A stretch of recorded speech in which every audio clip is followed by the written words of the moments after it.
Good afternoon. I'd like to call the City Council meeting of October 25th, 2016 to order. Please join me in the Pledge of Allegiance.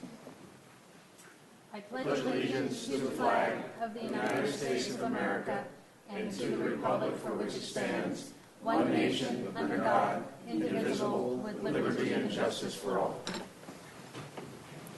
Please call the roll. Councilmember Dominguez. Councilmember Hotchkiss. Here. Mayor Pro Tem White. Mayor Schneider. Here. Councilmember Rose. Here. Councilmember Hart. Here. Councilmember Murillo. Here.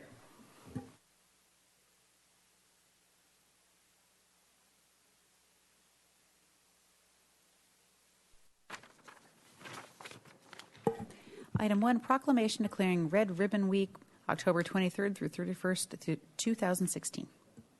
All right, come on up. I was out of town this weekend. Sorry I missed the big event, but it's always a good one. So we're doing it here, which is great. Substance abuse is particularly damaging to one of our most valuable resources, our youth, and a contributing factor in the 3 leading causes of death for teenagers: accidents, homicides, and suicides. It is the goal of Santa Barbara Fighting Back, CADA, Friday Night Live, the Santa Barbara Youth Council, and Santa Barbara Teen Coalition to involve families, schools, businesses, media, government, medical institutions, faith organizations, law enforcement agencies, and youth service organizations in all aspects of this campaign, and to establish an atmosphere that supports awareness, education, and ongoing initiatives to prevent illegal drug use.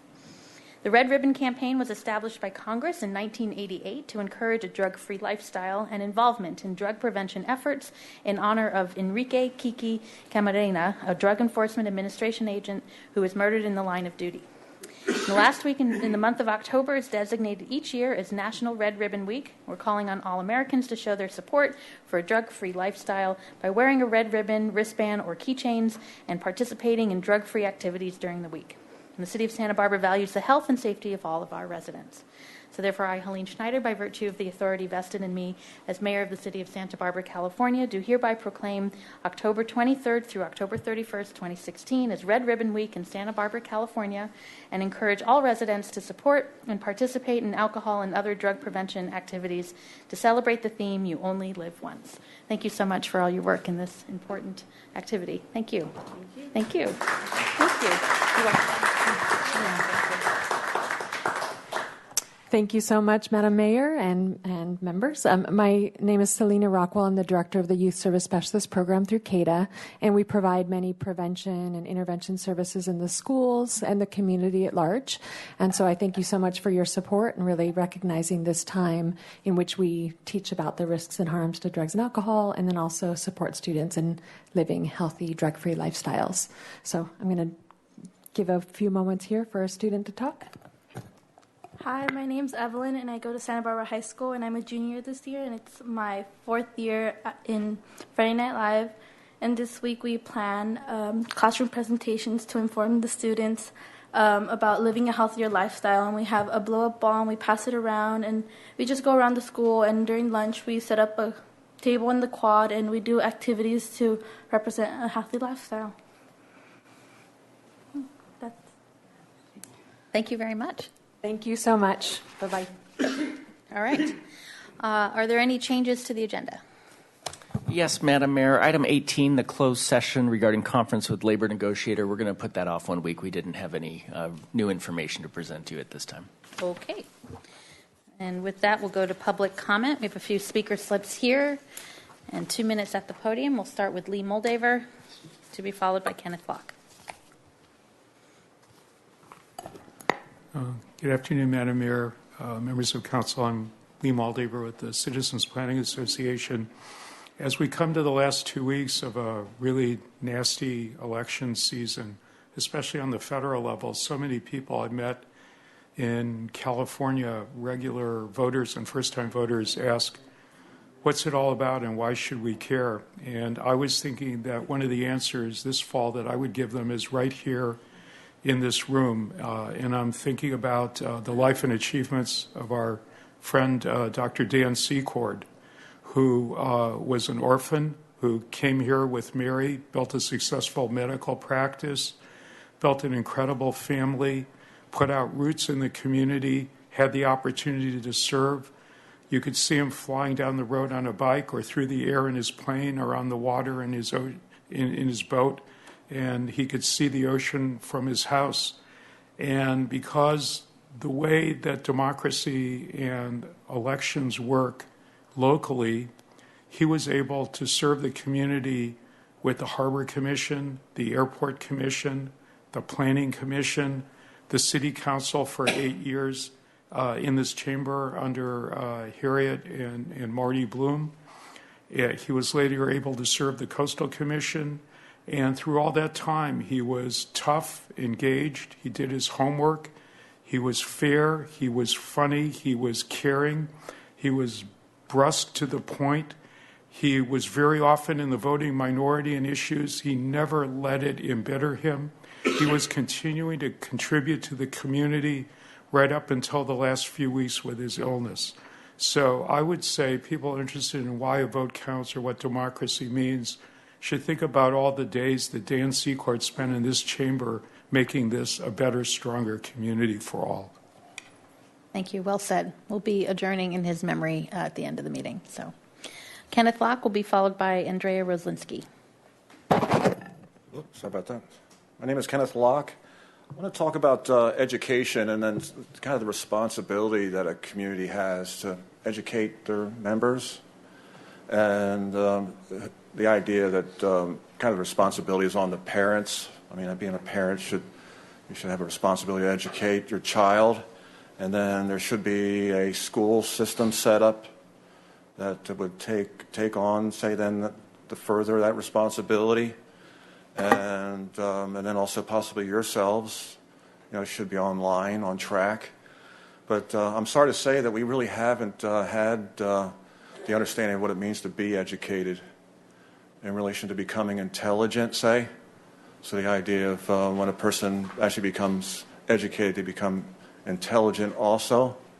And then the one idea I've been working with is the idea of coordination. So what does it mean to be coordinated? And it turns out that within our educational system, we've incorporated sports, competition, and I'm sorry to say that they've kind of failed. They're failing us. And they don't provide the means for the children to actually reach a point of coordination. And, basically just competition and the idea of winning. And then they actually kind of compromise themselves to actually to do that, it turns out, in a way that, just say with tennis, a person would resort just to develop one arm versus developing both arms. And it turns out that to be a coordinated tennis player, you really have to develop both arms, it turns out. And the idea that a person only develops one, I think somebody's missing the point on that. And then just the byproduct of that is that we just have sports in our school system, and I feel that they need to be taken out. Thank you. Andrea Roslinski, then Robert Burke, and the final speaker will be Greg Gorga.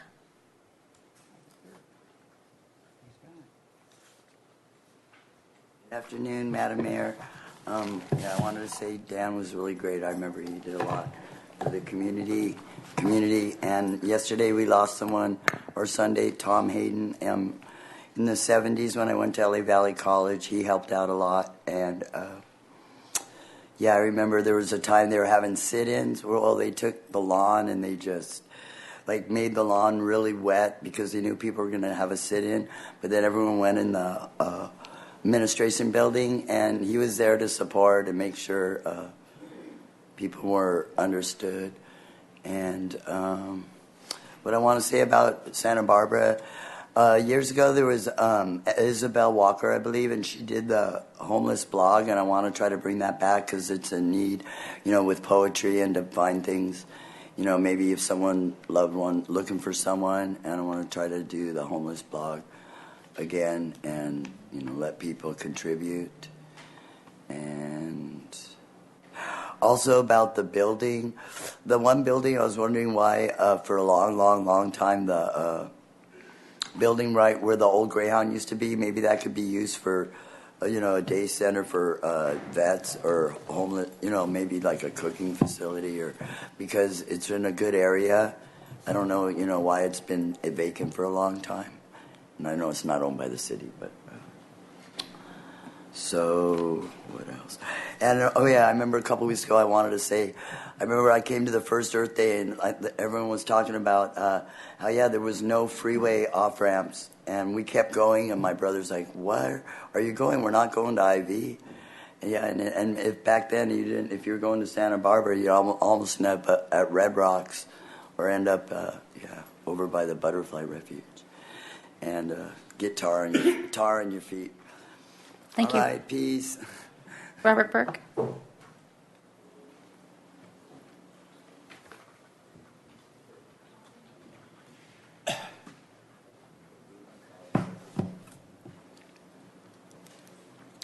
Madam Mayor, members, these are comments I gave before the Lands Commission in Goleta regarding the oil drilling on October 19th, 2016 in Goleta. Poverty consciousness, the set of attitudes associated with fear of material lack, that the world is not enough. I personally belong to the nobody tells me what to do, get out of my way or the highway, black and white thinking. I want my fair share plus your fair share club, whose mantra is gimme, gimme, gimme, gimme, more is never enough. It is a sad and desperate place to be. The belief of getting away with whatever you can get away with, being elusive, sneaky, sarcastic, secretive, and manipulative is part of a poverty consciousness. With all the money they have, the oil barons have, in my mind, a poverty consciousness. Gotta go, gotta get, gotta have. Had the oil companies been upright, forthcoming, and transparent, they probably would have had more cooperation from the community rather than condemnation. That means more oil. Honesty increases profits. The definition of an antisocial personality is one who has an unconscious and unconscionable disregard for the rights and sensibilities of another's person and property. Murder is the unlawful killing of another human being without justification or valid excuse, especially the unlawful killing of another human being with malice aforethought. Not spending on a known archaic pipeline, failure to disclose fracking, and tin cans on wheels has caused death and destruction. The oil companies are guilty of death and destruction with malice aforethought of our planet, our species, the birds and the fish, and our local economy. Deny, deny, deny. Madam, members. Mr. Gorga.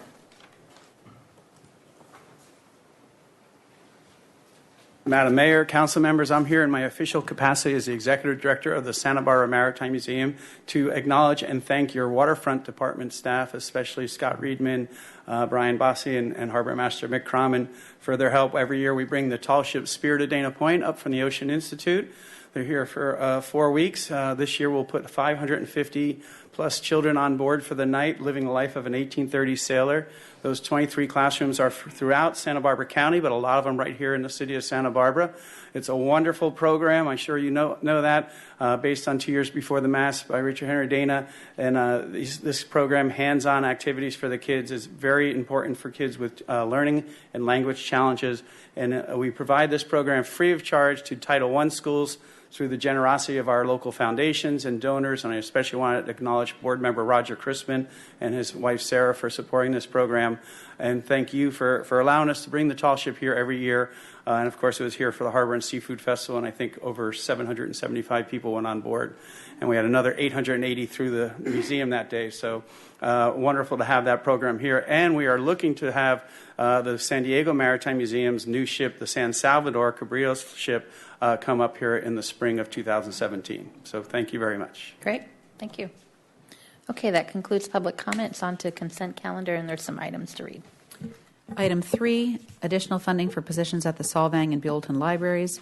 Recommendation that Council A, authorize an increase in revenue and appropriations of $85,750 in the Library Department's County Library Fund, and B, adopt by reading of title only a resolution of the Council of the City of Santa Barbara amending resolution number 16045, the position and salary control resolution for fiscal year 2017, affecting the Library Department effective September 3rd, 2016.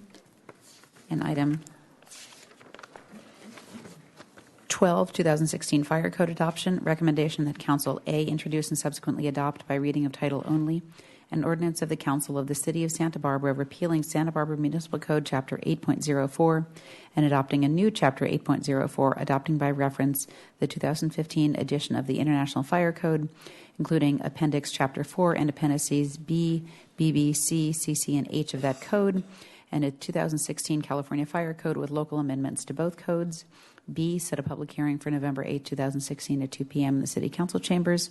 And C, direct staff to publish notice of the public hearing in the manner provided in Attachment 1 in accordance with the procedures specified in Government Code Section 6066. And item 13, subject 2016 California Building Standards Codes adoption, recommendation of the Council A, introduced and subsequently adopt by reading of title only, an ordinance of the Council of the City of Santa Barbara amending Santa Barbara Municipal Code Chapter 2.22.04, adopting by reference the 2016 California Building Code, Volumes 1 and 2, 2016 California Residential Code, 2016 California Electrical Code, 2016 California Mechanical Code, 2016 California Plumbing Code, 2016 California Energy Code, 2016 California Historical Building Code, 2016 California Existing Buildings Code, 2016 California Green Building Standards Code, 2016 California Reference Standards Code, and the 2015 International Property Maintenance Code, adopting local revisions to those codes and repealing Ordinance Number 5639. B, set a public hearing for November 8, 2016 at 2 p.m. in the City Council chambers. And C, direct staff to publish notice of the public hearing in the manner specified in Attachment 1 in accordance with the procedures specified in Government Code Section 6066. That's all. Thank you. Without further objection, we'll waive further reading. There is a correction on item 4, which is the Human Services and Community Development Block Grant Funding. We received that correction, so the motion should include the corrected item 4. Any items to pull, or is there a motion for the consent calendar? So moved. Okay, moved by Hart, second by White. All in favor? Aye. Aye. Great. Thank you. We'll move on to the Finance Committee. Mr. Hart. There are 2 items on the agenda for the Finance Committee. One was the first quarter investment report, which was just approved by the consent calendar. And the next item is the fiscal year 2016 general fund financial results, which is the next item on the agenda. Okay, so we'll go to that. Item 15, please. Item 15, fiscal year 2016 general fund year-end financial results. Thank you, Mr. Samario. Thank you, Madam Mayor, members of council. Bob Samario, Finance Director. So I'm here to present to you the year-end results just for the general fund. You may recall that about 4 weeks ago, we presented to the Finance Committee and City Council the results of all of our funds as part of our fourth quarter report. At that point, our audit had just begun, so we were dealing with preliminary numbers. So we promised that we would come back and give you final numbers. And again, the focus will be on the general fund. So I'm going to be coming back to this a few times, but I wanted to sort of show you a summary overall for the year ended June 30, 2016. And I'm going to focus on individual rows. So I'll start with revenues, and you'll see that in the aggregate, we came under budget in this past year of our revenues by about $5.3 million. And I want to just spend a little bit of time talking about what were the major contributors to that. So this is a list of our top revenues within the general fund. Most of them are tax revenues. And what you can see is that where we saw the biggest impact were in 2 categories, the sales tax revenues as well as our transient occupancy tax revenues. Combined, they represent about $2.5 million of shortfall relative to budget. I want to remind you that when we put together the budget for 2016, we had just started seeing the impacts of some I guess, slow sort of lack of growth in our sales taxes and bed tax. It was part of the year, so we didn't start to really see that until later in the year, and we'll talk about that. So the amended budget for 2016 probably doesn't reflect it. We, in hindsight, what we knew, at least now see is an ongoing trend in terms of sales tax and TOT revenues. But in any case, we were down about $2.5 million just in 2 categories. Property taxes have done better. We saw bigger than expected growth, so we ended the year above budget by $637,000. That's primarily attributable to the fact that when the recession hit, property values were reassessed lower, and now they're able to recapture that under Proposition 8. So we're seeing some of the effects of that. You'll also see at the bottom row, we call anticipated year-end variance. We've talked about that for a number of years. That is the number that represents what we expect to see in the savings on the expenditure side, primarily vacant positions. We always have vacant positions. We used to have that as a $1.2 million number, but starting last year, we upped it because we were seeing bigger numbers every year, just higher number of vacancies. So we actually increased that to $2 million. The fact that you see 0 on the column called year-end results is because we don't expect that to be realized as a revenue. Again, it's really realized as a revenue expenditure savings. On the expenditure side, you could see that we came under budget by about $8.5 million. And as I said to the Finance Committee a little while ago, I've never seen that in the last 20 years. That's the biggest variance I've seen. And there are some reasons for that, that I'll go into, but it's a significant number. And obviously, it helped the fact that we saw sort of a corresponding shortfall on the revenue side. This helped us address that, at least largely address it. So this is a kind of a chart showing by department, not of their total departmental expenditures, but just salary and benefits, just so you can get an idea of where we had a lot of vacancies. And it was almost across the board, but primarily down toward the bottom, you'll see the police department. They ended up with salary and benefit savings of almost $1.8 million. And again, the trend for the last few years has been a number of vacancies and challenges in filling those positions. We see that that's turned the corner now, but for 16 for sure, we saw the impacts of that. In 2015, we saw something closer to $1 million savings, and so 16, I think, is where it's peaking. But that's a big number. And if you look kind of up and down, actually going down first, Parks and Recreation, another department that was impacted by vacancies, and nothing particular, just a lot of turnover in staffing and challenges oftentimes in filling those positions. So we saw a big savings there. And then even Public Works, and above that, library, a smaller department, but had significant vacancies, a lot of turnover and all that. So just in the salary and benefit category, that contributed to about $4.6 million in savings overall. Where the rest of the savings came from, the other category in the middle, that's just other stuff, supplies and services, special projects, and those kinds of things, equipment purchases. We actually had a fair amount of savings there, unusual, $2 million. And then lastly, I know it seems like it's been a long time, but just a couple of years ago when we put together the 2-year financial plan for 16 and 17, we were actually projecting a surplus. We thought we would get about $1.9 million in 16 as a surplus, and we appropriated that as an appropriated reserve, so just to kind of lock it in place. So that number was never intended to be spent, and just to kind of fall to reserves, which it is. So it's helping to contribute to the overall savings and what falls to reserves at year end. So, I've been sort of talking about budget to actual variances, but what's really important in terms of when we start measuring year-end results and reserve balances is what were the final results, kind of going more vertically.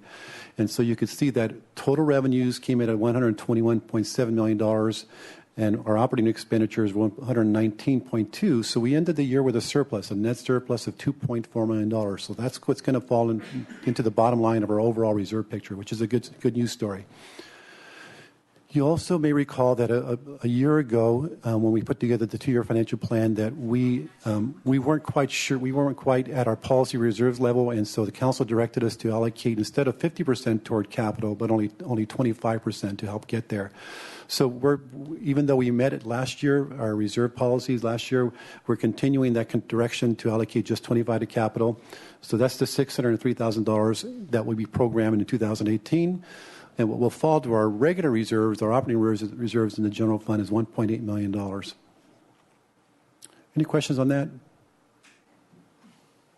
Thank you, Madam Mayor. Mr. Smart, so the reserve target does go down with these revenue results. So, Madam Mayor, Councilmember Rouse, actually, no. I'll show you that in the next slide. So that was a good segue. Should have read ahead. Okay, thanks. So what I've showed you here is what were the reserve requirements last year. So for 15, and as you know, we have 2 pots of money. We used to have 3, but we have 2 now. The disaster reserve, which represents 15%, or is calculated at 15% of the operating budget, and the contingency reserve, which is 10%. And keep in mind that it always looks forward. So the reserves that we had at the end of 15 were based on the adopted budget for 16, right? And the reserve requirements at the end of 16 then are based on the adopted budget for 17. So that 1.2 at the bottom represents the increase in the reserve requirements driven exclusively by the fact that the budget grew from 16 to 17. And if you do the math, since it's 25% total, we are almost at $5 million difference or increase between 16 and 17 operating budgets. So that puts a lot of pressure, as we've talked about. So we have to generate, in this case, $1.2 million of surplus just to stay even in our reserve balances. And in this case, we did. Even allocating money toward a capital, we were still able to keep the reserve balances whole. So you could see we have a slight excess or surplus relative to our reserves of 139, almost 140,000. So this is the second year in a row that we are able to say that we are fully funded in reserves. Oh, Mr. Samari, we have the 600-something thousand, that's the 25%. Right. And then this 139,000 is on top of that. On top of that, so does that now go to capital? What's our policy here, or is it we're going to have it as a buffer for this coming year? What's the... Yeah, good question. I would say currently it's just it's a little bit of a surplus or a buffer. So the policy is driven by the surplus. That's the $2.4 million. That's what we allocate to capital.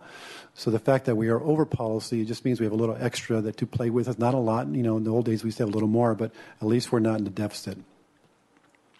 So it is a bit of a surplus. It's not going to go to capital. Because I thought the policy was for surplus. Yeah.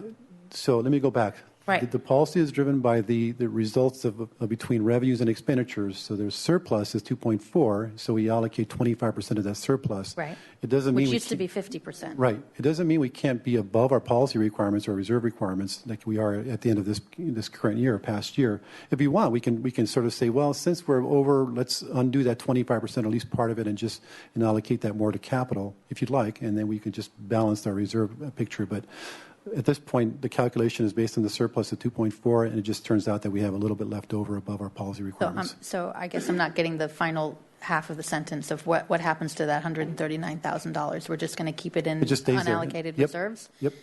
Unless we want to do something with it. And did Finance Committee talk about that at all? Or no? I'm seeing no and I'm seeing yes. Okay.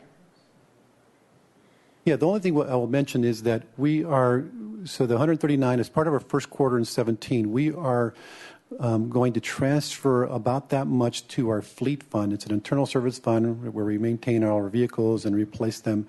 And we are seeing shortfalls in our fire vehicle replacement program. The cost that we've assumed are higher than we assumed. And so we're behind in funding those vehicles, not necessarily today, but over the long term. And so we are trying to close the gap on a few vehicles that came in more expensive this last year or so. And so we're going to transfer about $146,000 over into the fleet fund. But that's going to be as part of the first quarter. And that's a decision that we're making with reallocating funds, or is that just a separate, independent decision we'll bring to you as part of first quarter? Okay, because I think we should talk about what happens with. I mean, I know. Well, you finish your presentation, so because I know there's the next year and the year after, and life doesn't look as rosy as one might hope. So. Exactly. This is a snapshot, and in fact, so. First, let me just show you, this is pictorially the reserve balances over a period of time starting in 2005. So you can see we've come a long way. And again, for 2 years in a row now, we are fully funded since the last time back in 2005. So let's look forward now.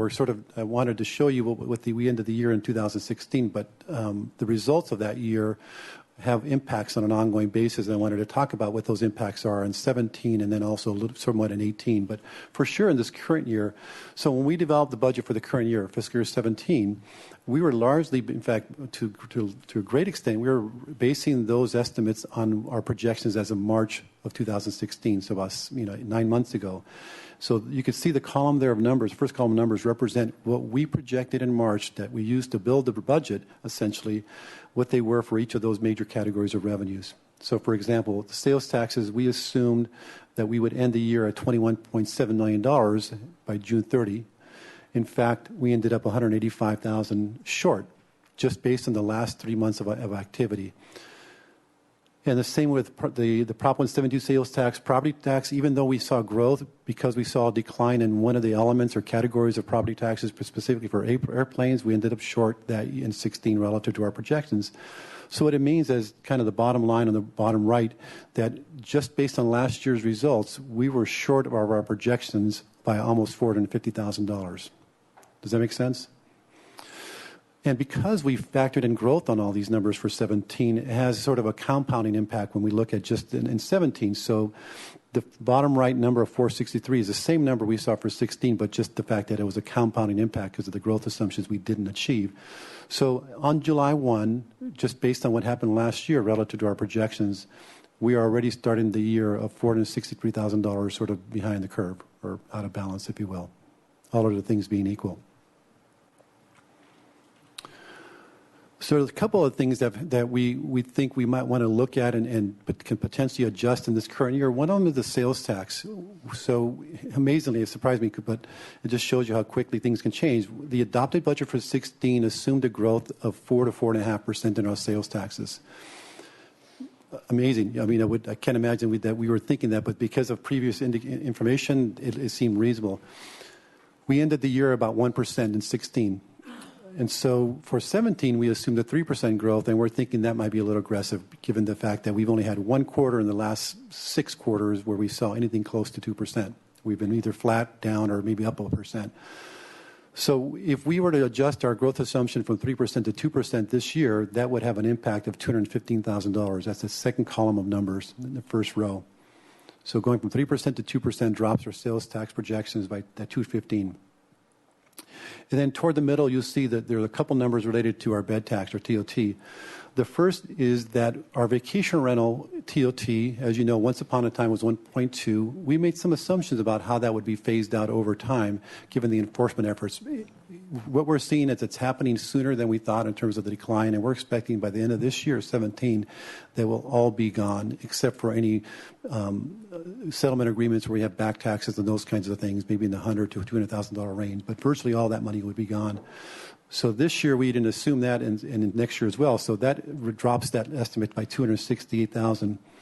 And then just because we had crappy July and August results for TOT, we are now having to lower that estimate for the year of $218,000. And I will tell you that September came in at almost 9%, which is hard. We're not sure why exactly. It was kind of a little bit all over the place. But overall, we had almost a 9% growth in September, which is good news. And as I've indicated to some, that's not a trend yet. We'll have to wait for at least 1 more, maybe 2 more months. But hopefully that's good news. And the rest, the same thing. Just based on a couple months of information, we've just tweaked the numbers a little bit. But based on these adjustments, we're not doing anything to the budget yet. We're just kind of thinking and planning for this year and, of course, for next year. We feel like we're already about $1.2 million kind of behind on our revenues, just based on a couple months of data and changes to assumptions. So looking out to 18, we are starting to work on the 2-year financial plan, but just what can we look forward to fiscal year 18? We're going to see the rest of the loss of vacation rental TOT that we thought we would have go into this 3-year phase out. So that's $700,000. And then, as you may recall, when we balanced the budget this year, we used a $300,000 number based on a hiring slowdown. So we were going to slow down the recruitment process on positions to achieve $300,000 to close that final gap we had in the adopted budget. But that's a one-time measure. So that'll go away, and we'll have to revisit that next year. So we're looking at about a $2.2 million impact ongoing starting next year. On the flip side, though, we do have some at least possible and some known offsets. One is, and I'll start with the better news, the La Entrada. We believe it's going to open before the early summer, somewhere around April, May. So we're hoping to have almost, considering transition and all that, we may have almost a 4 years of revenues coming in from that in terms of TOT from the La Entrada project. And that's going to be a pretty good number. We'll certainly make a dent in offsetting that $2.2 million I mentioned, in the $2.2 million number I mentioned. And then the Roland Jacks case, that we're collecting it, but we're not treating it as revenue. That's the $700,000 we're getting on the 1% franchise fee for electricity. So we end up with a favorable outcome on that case. Not sure when it's going to be resolved. That would represent $700,000 every year of ongoing revenues that we're not considering today. So with that, I'd be happy to answer any questions. Thank you. Any speaker slips on this? No. Okay, so it's to the council. Mr. Hotchkiss. So overall, we're going to project a slight retraction in our budget? Yes. 1% or so? It's maybe about a little over 1%, well, maybe 1.5%. So actually, reserve-wise, we'll be in better shape because that goes down and our reserves stay constant. So percentage-wise it goes up. Not a big deal. It's small dollars, though. Yes, small dollars. Yeah, thanks. Mr. Rouse? So, and as I look at their projections going forward, and I look at our national picture of GDP being under 1.5 and inflation about the same or even less, and I realize that we had some good local results in the very past recent history, but I also see a very eerie parallel with what you see up there and what I have in my own personal business, which is also an established local business. So it's hard to project out in the future, but it's hard to also look at, other than something like La Entrada coming online, looking at financial health and robust activity. It's pretty light out there. So I don't know how we project going forward, but we certainly, I don't think it'd be back up in that 3 and 4 and 5% range for at least the foreseeable future. I mean, how do you see that? Madam Mayor, Councilmember Rouse, that's a good question. I mean, how do we project the future? When I look at the sales tax number, we might be in kind of a new paradigm with that. You know, we used to be able to count on average about 4% growth per year, which is a combination of just CPI growth of 2%, maybe a little higher than that, plus, and then any new businesses coming online. The CPI, as you said, is very low these days, and I'm not sure it's going to be any higher in the near future. But we're seeing a lot more online sales, which is impacting our sales tax revenues. We know that the coastal communities were impacted more than non-coastal communities statewide because of presumably because of the lack of international travel. When the dollar became stronger, it had an impact on that. But there are a lot of moving parts out there, but I would agree generally that to predict a 3 or 4% growth in sales tax in the near future might be pretty optimistic. Madam Mayor, Councilmember Rouse, a number of us were at the Radius Group Economic Forecast this morning, and Chris Thornburg presented. He's an economist with Beacon Forecast. He's a statewide economist. He also spoke at the League of Cities conference a couple weeks ago. His statewide and national projections is that the economy's doing fine. It's not doing great. It's probably slower than it generally is coming out of a recession, but he doesn't see a recession right around the corner either. So he thinks kind of continued modest growth, and that's kind of what we're seeing. Our revenues aren't declining precipitously in any way. They're not hitting those target numbers that we thought they were going to be hitting, so we're having to recalibrate down to a lower level of growth in our revenues, and so that's what we're faced with, and that's what we're going to have to readjust our budget accordingly as well. Well, I do appreciate your use of the actuarial terms crappy, and I use very similar terms on my own position, so thank you. So we don't have a motion here because we want to wait till the audited results and the CAFR and all those Yes. good things, and so that will happen soon. But it does look like if you're looking at almost a $2 million, not that much, but still $1.2 million adjustments. So what's the timeline of looking at how are we going to find $1.2 million? Are you just going to, well, I'll just ask that question. And then I want to get back then to that, which seems like very small potatoes comparatively, but wouldn't the 139,000 excess above reserves be helpful in terms of meeting that gap? So instead of going to the fleet, I mean, how do we make that decision? Because I guess what I'm coming up with is when we do the budget, we grapple at the very end fighting over 15,000 for this program or 20,000 for that, and then it's like, oh, 139,000, we're just going to put it over here, So it just seems like it's we're not having that conversation. So maybe you can help me figure out how to meet that gap there. So I'll start, and then Mr. Casey can jump in. Yeah. So I would kind of look at the reserves as being kind of a one-time measure, So I expect that we're going to be okay in the reserve picture. It's one-time money, particularly because I think even this year we're going to see some vacancies higher than normal. And so even though we assume some of that, I think we're going to be above that. So that'll fall down to our reserves at the end of next year, or this year, 17, which will keep us close to being fully funded. But again, it's one-time money. The bigger problem is what do we do with this ongoing structural imbalance that we have already identified in only really 2-3 months into the year. We don't know what the rest of the year is going to look like. Should we adjust the growth assumptions going forward after a few more months of data? I don't know. Our bed tax still is assumed to grow at 4%, and so far we're not quite there. And if we see more in the 3% range, we're going to have to kind of factor that in. So the number could grow. And then the other side of the equation is the expenditure side. We're in the middle of reforecasting that. We don't know how that's going to interplay with revenues. You know, when we reforecast, particularly following a period of a lot of vacancies, we see the numbers start to go down because we're forecasting at step 1, oftentimes with people where there were maybe a step 5. So sometimes that can bring in more savings. So that could potentially offset some of this imbalance that I mentioned on the revenue side. So I think we're going to wait to get more information, but to the extent that it still continues to be a problem, we're going to have to start making decisions about how we rebalance a relatively small number, but still an important, big enough to have to make some changes. And Madam Mayor, I think I would agree with all that. It's our job to monitor the budget on your behalf, and we do it on a monthly basis and look for revenue trends. And so we're saying, right now, we're a little anxious about the revenue trends, but we'll continue to do it on a month-by-month basis. We're cautious on our expenditures, and based upon the revenue trends, we'll either be more cautious on our expenditures to make sure we kind of come up to a favorable balance at the end. We're slightly above policy on the reserves. I think if you wanted to allocate that towards capital or some other one-time expense, I think that's perfectly legitimate. I would be cautious about wanting to add to an ongoing operating expense year over year, because I'm concerned that we're going to have to be trimming our sails in that regard. Yeah, I would agree with that. Mr. White? Thank you, Madam Mayor.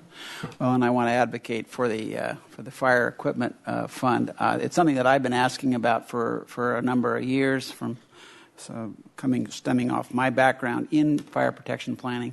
I would love to sit down with either the finance guy out of the fire department to go over that spreadsheet, because this is a big piece that is usually a major unfunded liability in most communities, most agencies, and I'd love to participate in that. And see what it looks like. Madam Mayor, Councilmember White, that's exactly what we're talking about. The fire department has very expensive equipment. Their fleet are very expensive pieces of equipment that come due. And over the last few years, we've wanted to start creating a sinking fund where we're putting money away to be able to purchase that equipment when it comes due. And we've got it over a 30-year period. Some of these pieces of equipment we expect to last 20 or 25 years. What's happened is that as we buy new pieces of equipment, they're costing more than what we're into our assumptions. And so we were saving at a certain level, assuming the vehicles were going to cost X. They're coming in at Y, and so we're short. And so we're thinking, we should contribute a little bit more to that fund to try to stay on top. Otherwise, you fall further and further behind, and then you have this expenditure that's very hard to balance. So we'll bring that back, and that's another one-time expense kind of decision that we need to make. Yeah, and Madam Mayor, 'twas ever thus the city, amongst all other agencies, had a very traumatic experience around the Sycamore fire that is now low, almost 40 years ago. But an awful lot of equipment went down. There were not the funds available to restock, and just those pieces that Mr. Casey mentioned they're very expensive to begin with. They last a long time, and what you buy at the end of that long time is a quantum leap out of what was originally paid. So anyway, I'd like to participate in having a closer look at that. It is an area of infrastructure and funding that is just important for the health of this community. Mr. Hart? I just want to highlight the big picture takeaway, I think, from this presentation, which is that Mr. Casey's strategy of having a hiring slowdown this last fiscal year was critical to making this all work out and put us in a position financially going forward that will continue to work out. And I just really want to give him credit for that strategy. It was enormously effective and would have been, if we had not done that, we would be in a very difficult financial situation today. Great. Okay. Thank you very much. Yes, Mr. Hotchkiss. Vis-a-vis a slowdown, we're not including the police department in that. That's correct. As the police chief reported 2 weeks ago, we're in full hiring mode and doing actually quite well in that regard, which will impact not having quite as much expenditure savings this next fiscal year because from a budget standpoint, they're almost fully funded. Yeah, thank you. Okay, this does not require a motion, so we appreciate the report, and we'll move on to item number 17. Item 16. Update on the average unit size density incentive program. Thank you. Ms. Brooke. Thank you. Good afternoon, Madam Mayor and council members. Today's item regarding the average unit size density incentive program is just an update of where we are in that program 3 years after adoption, and really a lead up to Thursday's meeting, which is the joint work session of your council and the Planning Commission. So the purpose for today, there won't be any action requested or required at the end of this. It's really just information to receive a report on the AUD program objectives, a reminder of what the development incentives are as part of the AUD program, a status of the initial trial period for the AUD program, and then updated stats as of September 1st. And I know that seems a bit outdated, but we wanted to stay consistent with the statistics that were put out and will be discussed on Thursday. So we do have a few more projects that have come in since September 1st, but nothing that wildly changes the stats. So first, in regard to the objectives of the program, we've covered this a number of times, but I'd just like to point back to the general plan update in the land use element in 2011. The intent of the program is to encourage smaller workforce units located easy walking and biking distance to commercial services and recreational opportunities, and then stated a slightly different way, promoting smaller, more affordable units with the recognition that there be a flexibility in the unit size, as larger units may help subsidize the cost of smaller units. So when the program was actually adopted as an ordinance amendment, it distilled that down into 3 really key points. And this I will get into in much more detail on Thursday, so I'm not really touching this too much today other than just a reminder that the objectives are to encourage smaller units, to locate them close to transit services and recreational opportunities, and to encourage workforce housing. And I wanted to just point here, I have a link to our website, Planning Central. Under major planning efforts, we have a dedicated web page to the AUD program, and on that is an interactive map. And I want to just make this announce this to the public in case anyone's interested in having monthly updates to the AUD program stats. You can find out information about any particular project, the status of that project, and then you get an overall sense of where these projects are distributed through the city.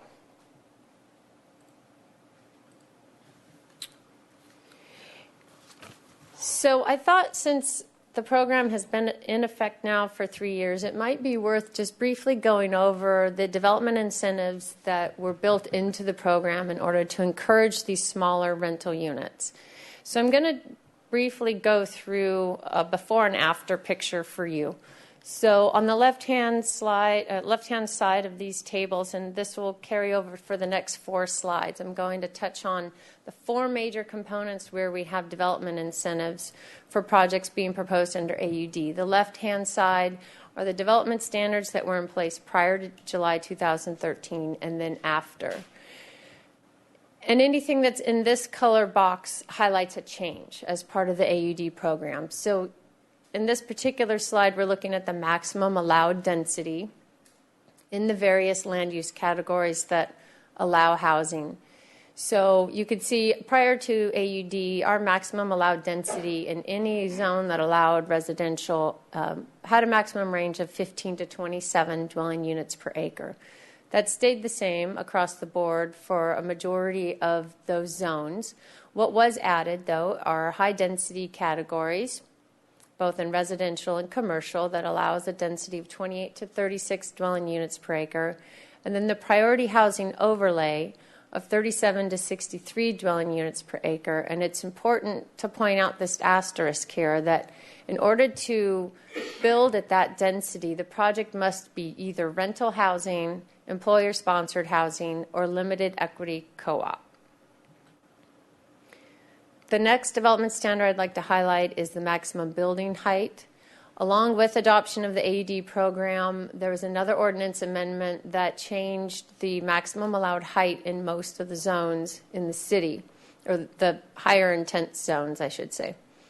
So in the R3R4 zones and these limited residential, limited commercial zones, the height limit stayed the same at 45 feet with a maximum of 3 stories. So there's no change there. What did change, as I mentioned, was prior to adoption of the AUD program, the maximum height in the higher intensity commercial zones and light manufacturing was 60 feet and 4 stories. So the way the code is set up now is you start out with a maximum height of 45 feet, still allowing 4 stories. And there's a caveat that you may go above 45 feet if the project is deemed a community benefit project and that requires special findings by the Planning Commission. So while we still allow 4 stories in these commercial and light manufacturing zones, the cap is at 45 feet. And we haven't yet seen any project come in wanting to go above 45 feet. So this has a lot of information on this slide. I'll try to just distill it down. With respect to parking, again, on the left-hand side, I'll start with just multi-unit residential development. So think of your typical multifamily housing project. It's not mixed use. It's just straight multi-unit residential development. Prior to AUD, we assessed parking based on the number of bedrooms, ranging from 1 1/4 to 2 spaces per unit, and then had some guest parking required. So as you know, now any multifamily development building under the AUD standards only has a requirement for 1 space per unit and no guest parking. The rest of the table is dedicated to mixed-use development, and we have different parking requirements based on location and amount of residential use within that mixed-use development. So the first box here, if the residential use exceeds 50% of the development, so it's the majority of this mixed-use development, we used to assess the parking at the same ratio as a typical multifamily project. Because, again, that was the biggest driver for needed parking, were the residential units. Now, again, under AUD, that has that same standard of 1 space per unit, regardless of bedrooms, number of bedrooms. In a mixed-use development prior to AUD, if the residential use was a minority of the overall mixed-use development, then the above parking requirements were reduced in half. So we would start assessing the project at these ratios and then cut them in half. So you could, in effect, prior to AUD, actually have less than 1 space per unit. If you had a lot of 1-bedroom units, we would have calculated those units by 1.5 spaces and then cut that in half. So essentially 3/4 of a parking space per unit. So the AUD, that's sort of changed that. Just really depends on the makeup of a specific project. And then down here at the bottom in the Central Business District, regardless of the amount of that project made up by residential or commercial square footage, was always 1 space per unit and no guest parking required. So that did not change with the AUD.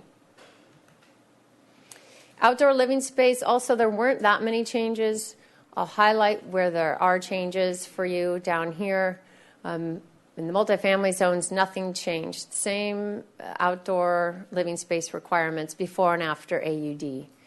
Down in the commercial zones, we had slight changes here.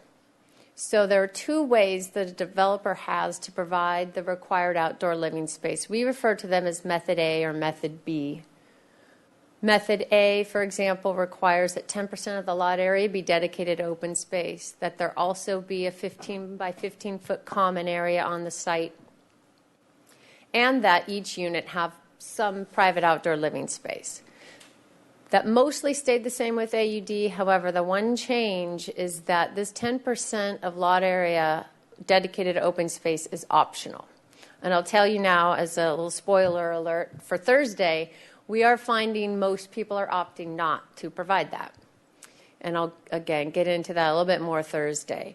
Method B just requires a straight 15% of the lot area dedicated to outdoor living space, but there has to be one area with minimum 20-foot dimensions. That's just to make it usable. What was allowed with AUD is the same amount, the same dimension, but that outdoor living space could be provided on any floor. prior to AUD, it had to be on the ground. It had to be on grade unless someone requested a modification. Now there's flexibility on which floor they can provide that. And we are seeing, as a result of that, many more roof decks as a way to provide that outdoor living space. So I wanted to briefly touch on the status of the initial trial period. As you know, AUD was adopted for an interim period of either 8 years or until 250 units receive a certificate of occupancy. So again, these statistics are as of September 1st. At that time, we had 629 units that could count towards that initial trial period.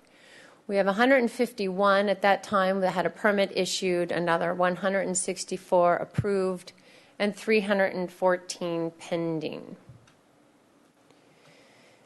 And this shows the same data but in a slightly different format. So in pie charts, it takes those three categories. The category that into that initial trial period is here on the far left, the high density and priority overlay areas, the 629 units there. Again, just showing that, I think my mic, the light's on, but, oh, there we go. Okay. The light's on, but no one's home. So half of those 629 units are pending. Again, 164 are approved and 151 have been issued building permits. And so you'll see here that no units within the high density or priority overlay areas have received a certificate of occupancy. In fact, we've only seen that for 4 units in the medium high density area. So what does this mean for the trial period sunset? We've done our best to try to anticipate when we might hit that 250th certificate of occupancy, because we're pretty much guaranteed we'll hit that before we hit the 8-year mark, which would be 8 years from July 2013. We anticipate, based on the rate of projects that we've seen being approved and coming in to seek building permits and actually beginning construction, that we could hit that in the next 2 to 2.5 years. Now, if one of these larger projects suddenly puts on the brakes and they don't come in and get building permits or don't construct, it might be longer. I wouldn't expect that to be any sooner. And then I'll just briefly touch on a few other project statistics we haven't really provided to date. This information is in the general plan implementation report that was released earlier this month, and we will get into this more on Thursday, but I want to just give you a quick preview of what we have seen in terms of these 966 units proposed so far under the AUD program. And I break these out by affordable projects and all other projects, because we almost always see affordable projects much smaller unit size than the market rate. So with those 205 units proposed as restricted affordability projects, the median unit size is 423 square feet. For the other market rate projects, the unit sizes really range from 503 to 1,229 square feet, with the median of 821. I should also note here, I don't have this in a slide, but only 7 of those 966 units have been proposed as ownership. So overwhelmingly, over 99% of the units we've seen come in under the AUD project have been rentals. So it's been very successful in encouraging rental units. This provides a general distribution in zone district where we're seeing these projects proposed and approved. 3/4 of them are being proposed in commercial districts and 1/4 in the R3 or R4 zones. And then some statistics on bedroom count within these projects.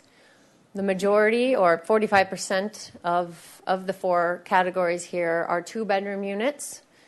27% are 1-bedroom. 9% are 3-bedroom, and then 19% are studios.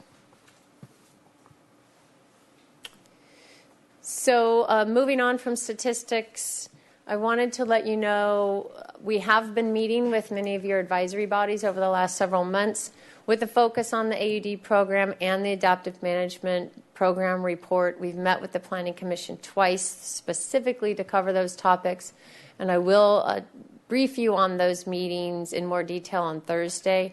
We've also been meeting with the HLC and the ABR and have met several times with the subcommittee of the HLC to talk about ways that we can aid them in their review of these projects by way of potentially adopting actually additional design guidelines for them.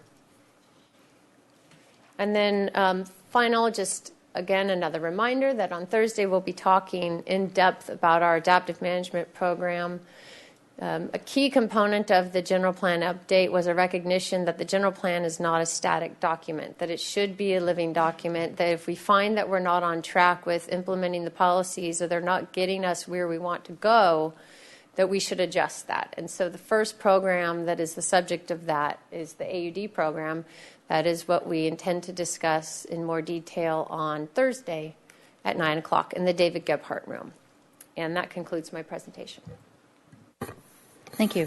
What I suggest, perhaps we have a couple of public comment speaker slips, and then if there's any questions for council to help prepare for Thursday, to go at that point. But we want, since we have a great opportunity to meet with the Planning Commission 2 days from now to really have the discussion with them, and I appreciate Deborah Schwartz and John Campanella here from our Planning Commission sitting here listening in. It's just to catch us up to where you've already had your presentation. That was the point for today, so we can spend more time on Thursday having a discussion. I hope we can have a good, robust one. So with that, why don't we go to public comment? We have Natasha Todorovic and Anna Marie Gott, if you'd like to come on up. I'm sorry, what? You want to be second? Is that what you're saying? Why don't you come on? I can't hear you. Natasha's not here yet. All right. Well, she's got 2 minutes to get here. So, well, hopefully she's going to be able to get here. Ms. Scott, go right ahead.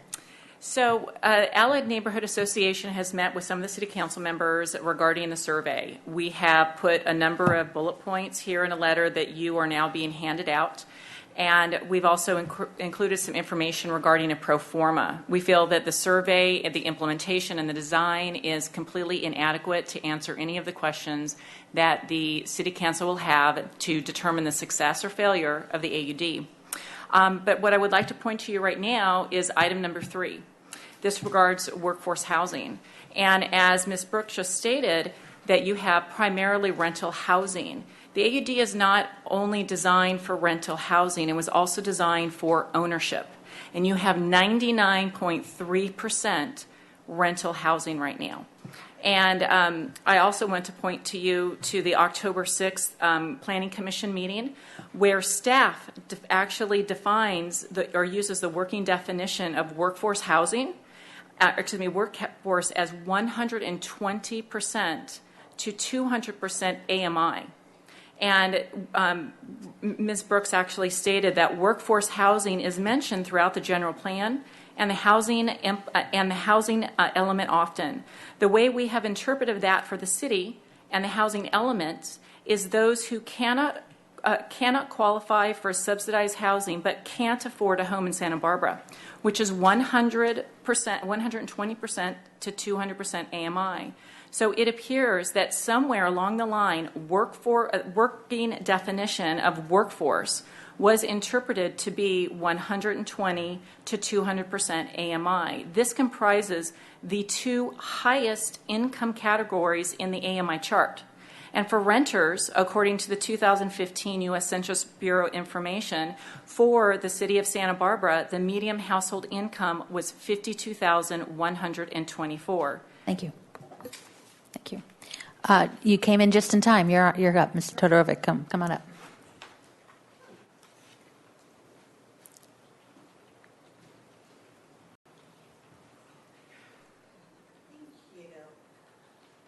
Natasha Todorovic, Citizens for a Livable Neighborhood. We've gone around our side of town, which is the east side, and informed our neighbors about this AUD project. And nobody knew about it. And of the ones who found out about it, 90% of them are absolutely horrified. They think it's a terrible idea. I ran up the stairs. Sorry.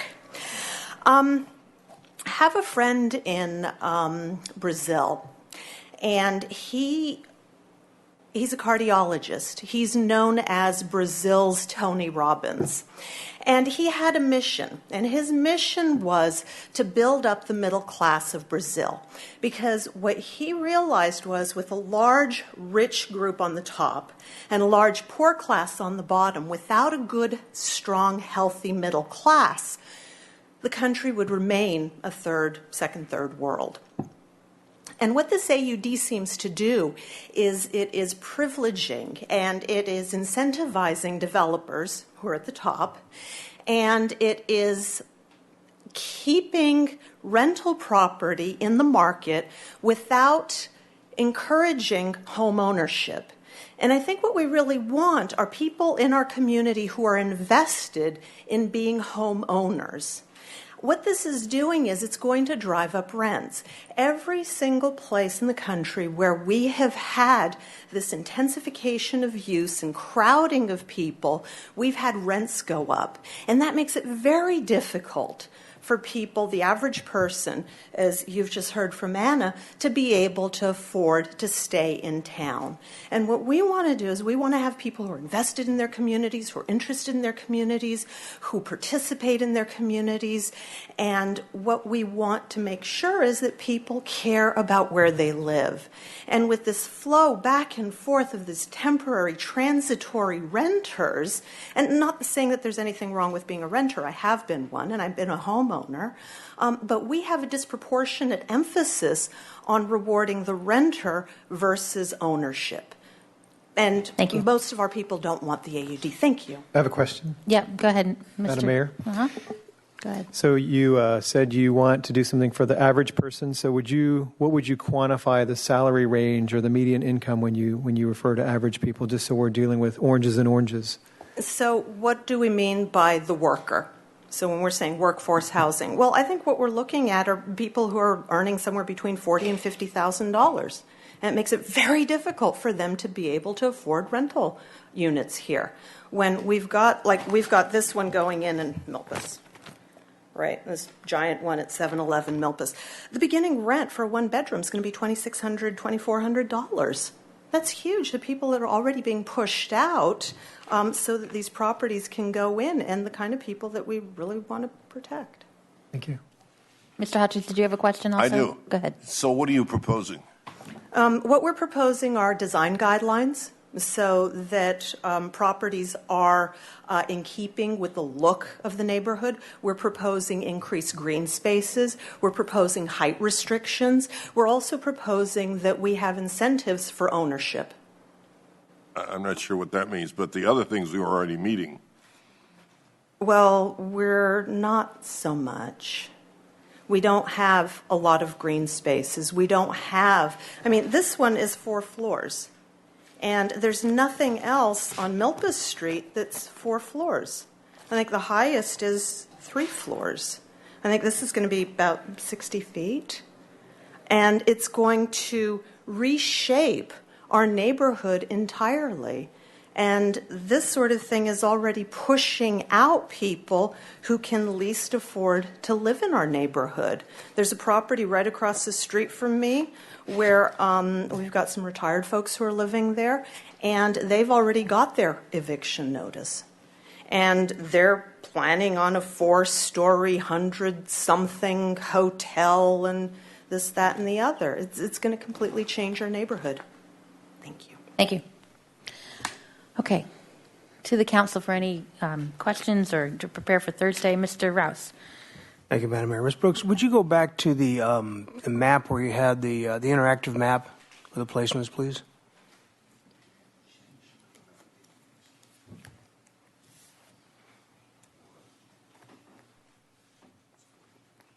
Okay, thank you.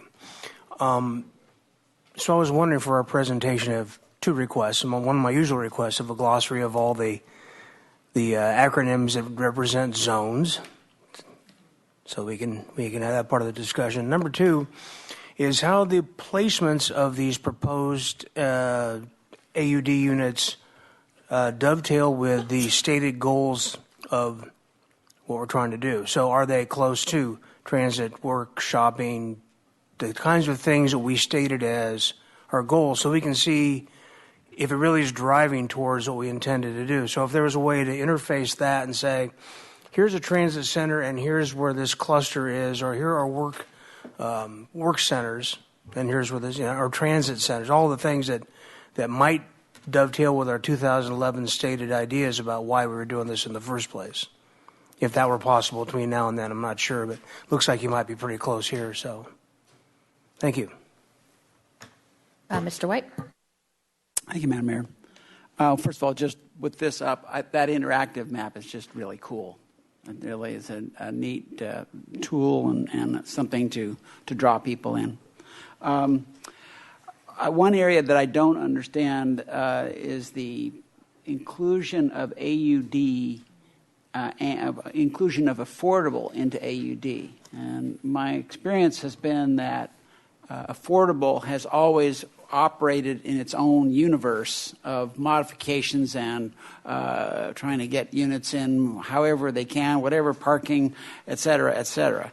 And here it is coming in as part of the affordable program. So I thought that was always just going to be running in its own universe, and yet you have incorporated that into the AUD process. Could you share that thinking? Sure. Thank you, Madam Mayor, Council Member White. That's a great question, because there are times when we pull the restricted affordable units to the side for certain reasons. Because those projects are so specifically geared towards a certain type of client or resident that often, and you're familiar with the Housing Authority projects, often would request lot area modifications or modifications for setback encroachments. But what the AUD program does allow the Housing Authority and other nonprofits to do is just have a starting point that allows them some development incentives. So they'll come in and say, we're proposing this project under the AUD because we get some more density or we get some setback relief, but then on top of that, we also want to ask for these other modifications. So because currently the only two ways that a housing development can be proposed is either under base density or the average unit size density program, because as you know, variable density is no longer, except in the coastal zone where AUD is not in effect. So I've probably complicated your answer, but any housing proposal coming forward today has to say, I'm either going to meet base density, which is not very dense usually, or I'm going to meet the provisions of the AUD program, because AUD replaced variable density standards. So even the Housing Authority, when they propose a project, has to start with those density, either one of those density calculations. And so it comes in under AUD, but then again, it's still special in its own way. So it's just the sort of substituting for the variable density predecessor that was there. Exactly. Okay, thank you. Now, one piece that was missing and then there were also these very cool charts, and maybe that's even what comes up when you press the interactive button. I didn't actually go back to check and see, but in our staff report, we got basically each project by project a little summary, and I really appreciated getting that as well. One piece that was missing that I had to actually sort of do some math on, which is a scary thing to have me do, but is that I'm not seeing the square footage of the buildings themselves. So I would then sort of take the size of the unit and then multiply it times the number of units and sort of start there. But at least, customarily, I mean, in terms of planning work, I would say that pretty regularly we're getting the square footage of the building that is being proposed so that people can work with that. The FAR being sort of a really a basic tool of planning that people can relate to. Finally, the rental unit thing, and we'll no doubt be talking about this more on Thursday, is it's a surprise to me that the skew is so heavily toward rental and not toward for sale. But clearly when you start comparing what the cost is of a for sale unit versus the rental, even if the rent's high, you still are finding units that are more affordable to live in than they were before. A variable density for sale unit is going to be most of $1,000 a square foot. It's going to be kind of a common number that certainly 800. Maybe if you look at different neighborhoods, it would go down to 700, 650 a square foot to buy. But certainly the more upscale neighborhoods, you're going to see the number get higher. And I think that another piece that both the charts and that interactive piece showed was how many projects are in the commercial district, which was really a strong. I mean, the jobs housing imbalance and all that. That part of the target is being hit. We are actually pulling off something that we were trying to pull off in the whole planning process. I certainly have my concerns about the whole thing, but that's one piece that I feel is a successful result out of AUD. Finally, we heard a complaint about the Milpas area. It was not in the preceding general plan, the building height limit on Milpas Street 60 feet, and then it was changed to 45, or am I mistaken? Was that always 45? Councilmember White, that particular project, I believe in 711 North Milpas, is in a zone that would have previously allowed 60-foot tall 60 buildings. Foot. 60. Yes. Okay. So that's one of those areas. I know that was part of the compromise and the struggle that went on was most of the commercial areas of the city have been planned and zoned for 60-foot high buildings without any special findings. And what the AUD project brought forward was 45 feet is the standard height, with only very special findings to allow projects to go above that. I mean, for example, we thought of Cottage Hospital was one example where we needed to go over 45 feet. The Marburg MRF facility is over 45 feet. So special circumstances around town where buildings exceeded that 45 feet. Council, I would also like to clarify, because it was stated in public comment that project on Milpas might be as high as 60 feet, and it's not. It's approved at 45 feet, at the maximum allowed. Right. Okay. So I look forward to our Thursday discussion. I think this is a good idea to get everybody teed up for that tomorrow. Thursday, and I appreciate the material that was provided to us. Ms. Murillo? Thank you, Madam Mayor. Ms. Brooke, would you address, please, the concerns about the survey? I did meet with some folks who were concerned about the questions being asked and about the method by which the data would be analyzed. Can you tell us about that, the process? Sure, Madam Mayor, Councilmember Murillo, and I will touch on this on Thursday as we do ask and discuss this question in the Adaptive Management Program report.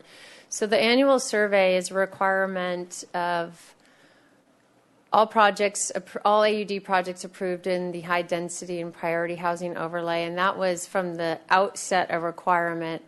And so we have required each of those approved projects to submit to the city annually once the units are fully occupied with tenants for at least 6 months.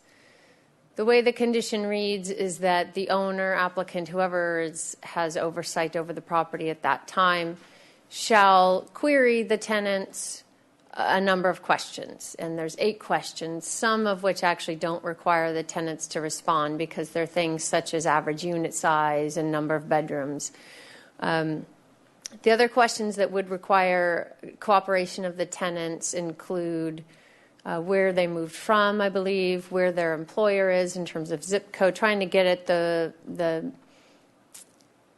more census data aspect of the tenant, and number of vehicles they own, or if they use some form of alternative mode of transportation. So we're trying to get at those aspects of the AUD program that we can't get with just the data that we have now. We're trying to get more of the qualitative. Where are these tenants or owners moving from? Do they work nearby? Are they taking alternative modes of transportation? We can't necessarily get that without the cooperation of the tenants and this requirement that the property owner or developer submit this to the city on an annual basis. So those questions can change. It's not a codified requirement. In other words, it doesn't require an amendment of the municipal code to change those questions. It was a mechanism that staff developed a couple of years ago and thought that this might be another way to feed into analyzing whether or not the program's successful. So discussion or concern about the nature of the questions, the number of the questions, we're open to exploring that. Now, in terms of the timing and the content of the survey, what I'll be discussing on Thursday is that because these surveys are not required to be submitted to the city until a project is fully occupied for at least 6 months, we don't expect to actually receive the first annual survey until December 2017. So that's over a year from now, because the first project to be occupied would be the Mark on Upper State Street. Don't anticipate any of these other projects in the priority overlay or high density area to be occupied by next year. Okay. So then we'd be into December 2018 until we might receive more surveys from some of these projects. So while the information being requested could be very valuable, I'm cautious about how much we rely on that survey data to evaluate the effectiveness of the program, just because we will already have these units occupied for potentially some time, months, before we receive the survey data. So I'm just not wanting to put all our eggs in that basket in terms of evaluating the effectiveness of the program. Okay, well, how would we evaluate the effectiveness of the program? Maybe we can talk about that on Thursday. I think that's a great topic for Thursday, yes. Okay, thank you. And I, too, was struck by 75% of the projects being in the commercial zone. So is it safe to assume that there are fewer residential properties or people being evicted and displaced in that area? Well, for instance, let me ask about 711 North Milpas. I'm looking at what's attached to our council agenda report for today. You have some tables here. It says 2 units are being demolished. Are those commercial property, commercial buildings, or I'm not remembering that there's residential on 711 North Milpas property now? Councilmember Murillo, the 2 units you see reflected in that table do account for residential units. Okay. I don't know the makeup of those residential units, but that is showing that 2 residential units on that site would be demolished as part of that project. Okay, so that where it says unit count demolished, that means residential? Yes. Okay, that wasn't entirely clear. And what did the Planning Commission have to say about the height of 711 North Milpas? And because it might follow the rules, but I understand people are concerned about the height in the neighborhood, so I'm just asking. Sure. Councilmember Murillo, that project was ultimately approved by the Architectural Board of Review. It did go to the Planning Commission for conceptual comments. I don't recall off the top of my head what comments the Planning Commission had specifically to height. Is it appropriate, Madam Mayor, to ask Mr. Campanella, the chair, since he's sitting here? That's fine if he can remember off the top of his head, or maybe have that handy for Thursday. That might Or be. for Thursday? Thank you. That better? Okay, I'm seeing a nod. All right. And then how would we analyze why developers are going for rental units and not condominiums or for sale projects? Madam Mayor, Councilmember Murillo, without getting into status of the economy and lending situations, because that's certainly not my expertise, I won't even venture there. I could only venture to say that it's because of the additional density that's allowed if a project is proposed as rental units. As I was showing in the chart, to get into that higher tier in the priority overlay area, to get up to 63 dwelling units per acre, it has to be rental, or else employer-sponsored or limited equity co-op, which we haven't seen either of those types of housing proposed yet. You know, you've reminded me, I have heard something about the banks and lending right now, so I'll look into that myself. So thank you, Ms. Brooke. Mr. Hotchkiss? Thank you, Madam Mayor. There's a lot of information, so I'm just going to ask one or two probably dumb questions here, but we talked only about AUD. Do we have non-AUD applications now? Councilmember Hotchkiss, recently, I'd have to look back at our stats. I do know that overall in the whole housing pipeline, of housing projects pending, approved, or under construction, we have almost 1,400 units. AUD makes up almost 1,000 of that. The other 400 or so were, most of them, if not all of them, were proposed before AUD. They've just languished in the pipeline for various reasons. Okay. We might have a handful that have come in and wanted to build under base density and not be under the AUD program. It's very few, but I could try to dig that up by Thursday. Could you bring up, just fill us in a little bit on Thursday on that? I just want to try to get a picture of the whole housing building situation here, and that's albeit a small part, but still part of it. Thank you. Mr. Hart? Well, this is really complicated, and there's a translation to the public challenge that we have here. And this is a relatively short staff report. The attached minutes from the planning commissions and the HLC is really helpful to hear more of the dialogue, the commissioners, the breadth of the interest in the issues and the different takes on things. I do think, though, going forward, we probably need more conclusionary information from staff in a staff report form. And I understand you're teeing up a conversation. You want to hear what we have to say. I think we need to know more about what you are seeing when you're touching this effort. Some of the things in particular that commissioners raised had to do with, what's the existing baseline of parking demand in neighborhoods. And we certainly ran into that with the bicycle master plan, the conversation about Mitchell-Trana Street. What's the actual situation on the ground on a street today versus when we add these projects, and then we're going to measure parking in the future. We need something to compare that against. Want to know what your thoughts are. There's a lot of complications. Those folks who were here earlier, who heard the information about the financial picture for the city, our job is to temper, the interest in planning and really getting into this in a fine-grained way and having all the data available to make these decisions against fiscal reality and a bunch of competing other interests financially. We can't just do everything on the planning side that might be ideal to make the informed decision. We have to figure out the balance of resources there. So we need to understand better, what's reasonable, what's doable, what you have the ability to measure. One thing that occurs to me about the long-term success of this program is that, the person who moves into a new unit that's being constructed, particularly one of these units that's being constructed in a commercial zone, is coming from someplace else. And the question that I think many people fear is that person's coming from outside the community, and they're going to come into this rental unit, and there's no net benefit to somebody that exists here, and that's not the intent of the AUD. So knowing that is important, and we'll have that information from the survey, but we won't know who is moving into the unit that they leave if they're a local person.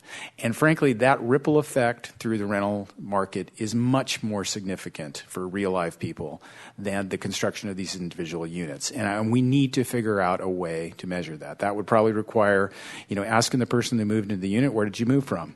And then going back and asking that person, where did you move from? And going back and where did you move from? Because, building the 500 or 1,000 units, whatever is the argument up here, is small compared to 5,000 people getting new rental units as a result of this. And I think that is the real issue here. And I'd love to know what staff is thinking more about that.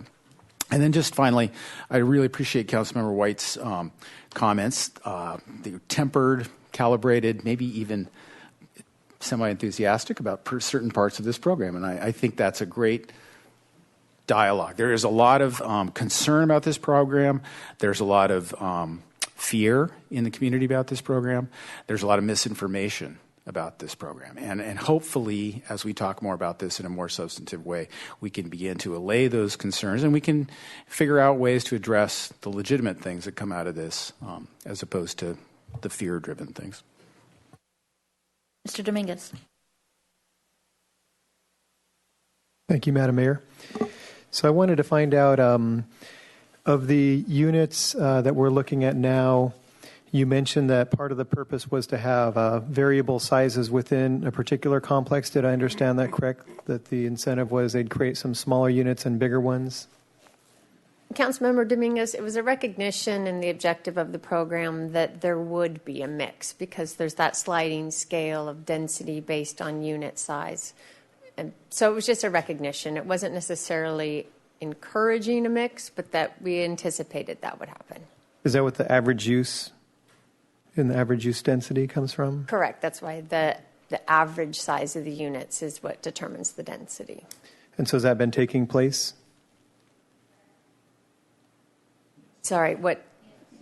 Within complexes like... Are we seeing a mix of use unit size? Yes, for the most part. So like the Mark, you're talking about 1 bedroom versus 2 bedroom?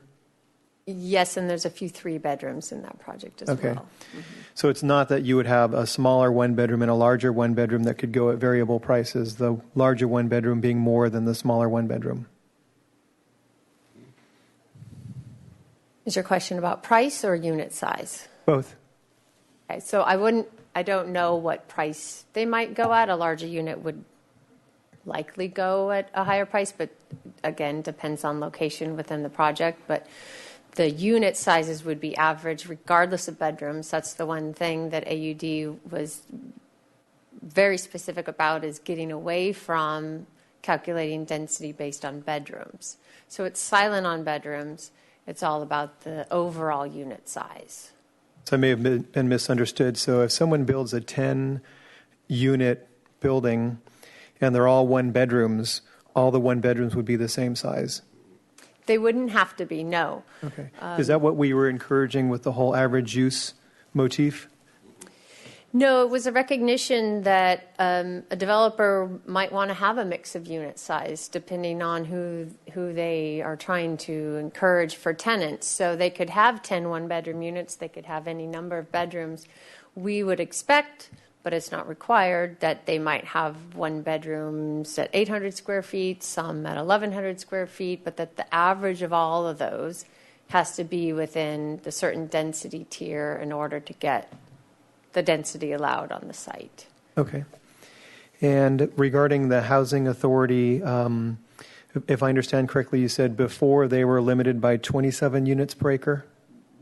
Correct. That was the maximum density allowed in the city prior to AUD. So that was their starting point. That's where we would start their density calculation.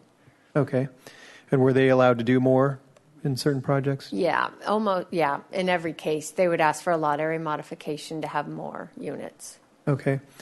And based on what I heard regarding the price points, it sounds to me like this program is bringing in apartment rentals that people in the 75th percentile can afford. So in other words, if I understand that term correctly, people who make the median income up to the 75th percentile or less can't afford these units. So it's really for the top 25% of Santa Barbaran renters. I'll be getting into this more on Thursday when I break down the income tiers that are targeted with AUD and what that means in terms of income, amount of income dedicated to housing costs. But it's the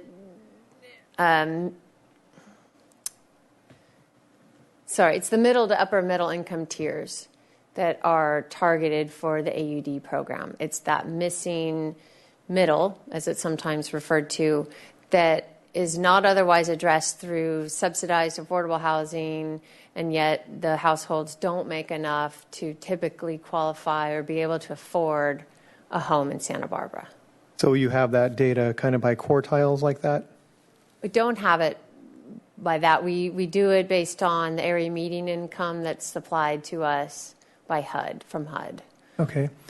And I think it's useful because most people don't think in terms of those numbers. And the census data shows that for Santa Barbara, the median renter household income is around $52,000. And if in order to engage in this apartment rental market, you need to make $80,000 to $90,000, we're really talking about excluding 75% of Santa Barbara's renters. So that's what I'd like to nail down with more accuracy. And then I had a quick question about these 445 units. There's a chart that shows single family, multifamily, and commercial. So can commercial be single family too, or do we not allow single family? Someone can propose single family development in a commercial zone. Okay. And of these 445, the affordable units in there, let me see if I can find that stat, was 40%. Of this total, 180 are affordable to extremely low, very low, low, moderate, and middle level incomes. So that's part of the reason I want to, on Thursday, hear about the percentile or the quartile in the community that can afford these, because of pre-AUD, we were getting 40% affordable to extremely low. And now we're getting almost none except for the three projects, which would be the Housing Authority, the Lutheran, and then the Carrillo project. That's very concerning. And if I understand correctly, the EIR that was conducted was for 2,800 units over the 20-year planning period. And we're about 5 years through, and we have about 1,400 units. So it'll be about, I guess, 10 years through by the time some of these get through the pipeline. So it kind of matches up. It looks like it was a pretty close estimate. And I'm curious if you can address Thursday where the 2,800 number, how that was generated, and if it is of concern that of that 2,800, the half for the first 10 years really does seem to be a very high percentage apartment rentals. Mr. White, did you have something else? I do. Just since we have a bit more time before our 4 o'clock, right? And this is it, right? So I know something that's gone through my mind has been the comparison between the obviously non-marketable, non-viable project that was the Berkus project, which preceded the mark on that property. It's a great big project. Lots of units. It was condos, and it was a soup to nuts kind of project. But that was supplanted. They were able to afford to not just not build that. I mean, they had a chance to go forward with condominiums there, and there was market rate, and maybe might have been some inclusionary requirements associated with it, but those are really modest. And so that was changed out for a rental project. And I'm imagining the scale is close. I just have to. My recollection is that it was a project of equivalent scale. But this community ended up getting, instead of 50, whatever number of market rate condominiums at, $900, $850 to $950,000 per unit, or whatever that was going to be. Which talk about quartiles. That's going to be, just people who are completely up on a higher economic scale than those who will be renting the mark. So we've come in with a project. The market has created a project which is more affordable than the project that was there before. And so that's, to me, I declare that to be somewhat of a success. I don't remember how much commercial was involved in that project, but that was another piece of the puzzle at that time as well. But that, I think, is an interesting example of here are two projects that were approved, one of which just didn't get developed. And we were finding this with the variable density. Across the street, crossing down the street is the Sandman project, which is coming in as condominiums, as I recall, right?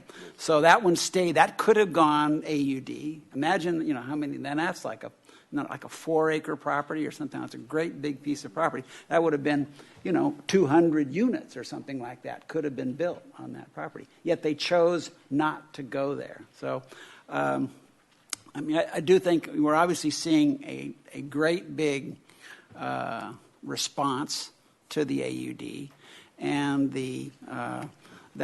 that Mark project and the preceding Berkus project were, that's a poster child somehow of, one changing the other out, investing in the extra millions of dollars it must have cost to change out the plans. I mean, to go through entitlements is basically a 7-figure kind of process, but they pulled it off, and they're actually building it. So, as my colleagues know, I have my concerns about AUD, but there are elements of it that are, and Mr. Hart, thank you, Mr. Hart, for the kind words, that there are many successful elements to this project as well. And obviously our job here is to try and true up the system and make it, and use the words of the general plan, sustainable, compatible, and make use of the adaptive management process that was baked into this thing from the get-go, staying flexible. So I'm looking forward to hearing all the different comments from folks on Thursday.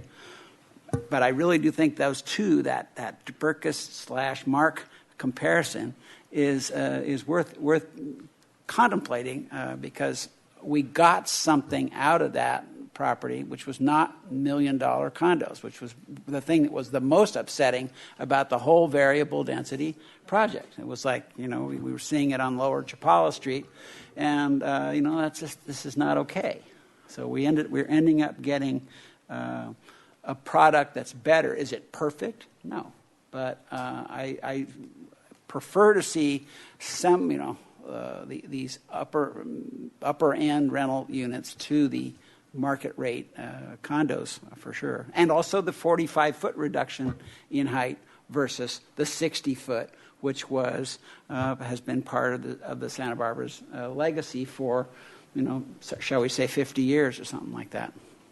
I see Mr. Hart's slide on, but let me just plug in one thing that I've noticed throughout the last few years, and you did it well today, and I think the more we can emphasize, the better, which is we throw around this term, the AUD, as though everything that is under this quote-unquote experiment is the AUD. I still think there is confusion out amongst the general public. Even sometimes we have to remind ourselves up here that this idea of this 8 years, 250 units is only one component of the entire AUD ordinance. It's the bonus density piece, and you had the graphs that separated that out. And the more that you can do that, I think the better, because it's still a big number. What's the number? 629 in the pipeline, and we still have to figure out what happens when we get to 250 for certificate of occupancy, and there's 0 right now, and that I know will be a discussion on Thursday. But that's certainly a much smaller number than the over 1,000 units that are in the pipeline in general, or the 966 that's in the AUD project, all of them, because some of those have nothing to do with this 8-year timeline and window. So, and these statistics get bantered around. So I think the more we can crystallize, because I think that is going to be part of the policy discussion of our adaptive management plan and what to do after 8 years in the 250 units. So we have to be very clear of what part of AUD we're talking about. And then also the affordable, capital A affordable, the subsidized housing piece is a completely separate thing altogether. As was mentioned earlier. So that's, I think, will help all of us in having a substantive discussion, not just amongst ourselves, but with the general public, because I know many of them are looking at this very carefully and have, their concerns and issues. So we want to make sure we're all talking the same language. Mr. Hart? Well, I really appreciate both Councilmember White and Mayor Schneider's comments about the precision needed in this conversation and pointing out the devil's in the details here. And this is, I wouldn't be going around a second time if we didn't have this extra 15 minutes. But we could have taken a break. Well, but that's then I'll okay. be We can quick keep then, going. too. One thing that was very strongly referenced in the comments from the Planning Commission and the HLC and the ABR was that the HLC members and the ABR members felt as though they didn't have the right tools to evaluate projects. And that's a real concern. I can appreciate their feeling that way. I think consistently the council has been trying to communicate to the design review boards, do your job and just don't worry about whether you feel constrained by the direction, the policy direction that is implicit in the AUD. But your job is to do size, bulk, and scale and to make sure that the design details of this project are appropriate for Santa Barbara, and that you shouldn't feel constrained by that. You can say no. You can tell a developer that's too big, that's too close to a historic structure, that is too tall. That is, I think we have consistently communicated that to those design review boards. So I appreciate their interest in having additional tools like the multi-unit design guidelines, and that's something that has a little bit of progress has been made on, not enough. That's another dollar cost item that's going to have to be evaluated in the context of resources for the city. It would be a great tool. Maybe not critical to the job, though, because these are really talented people who are very experienced architects and designers. They know what to do. They know what the product ought to look like. If we start getting appeals from developers here at the council, that's a different story. We're not. We're getting appeals from the neighbors. So, and we're not getting that many appeals, actually. For as much controversy and as much concern as is out there, we're not reviewing every project up here. So I think that there is a disconnect between the rhetoric and the reality. I think this conversation more precise, again, more conversation, more precise on Thursday with the Planning Commission is really helpful to illuminating this issue in a positive way. Thank you. Did you have something else, Mr. Dominguez? Yes, I did. The interesting thing, I agree with what Mr. White was saying about the mark, and I'm really glad that it's coming in less expensive than other projects. But just to add a little context to that, at the economic forecast this morning, one of the speakers talked about the mark, and he said, these are very big rents. So there were several of us who were there this morning, and they were $3.31 a square foot. So this is someone who's an industry expert who's saying these are very, very big rents. So we need to keep that in context with this discussion. And regarding the Sandman across the street, there are condos. I think there's 9 or 11 inclusionary units. I don't know if Ms. Brooke, you know off the top of your head.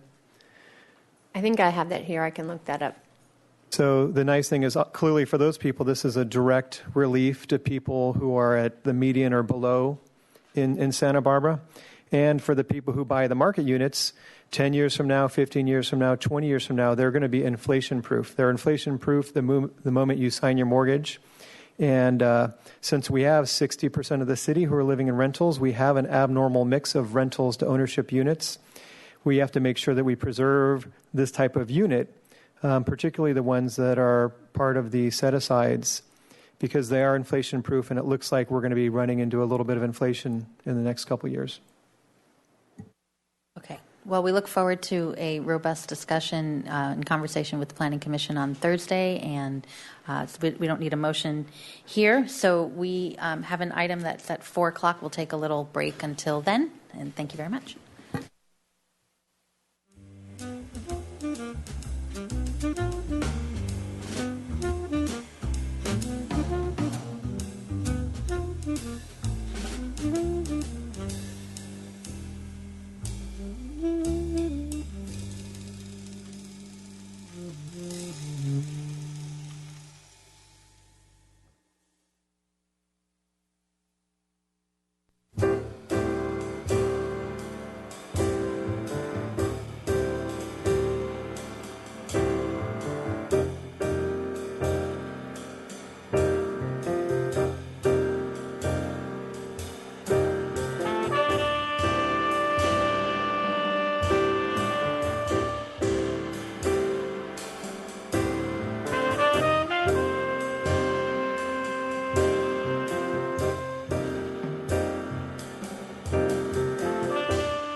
Okay, we're going to call the council meeting back to order. If you can read item 17.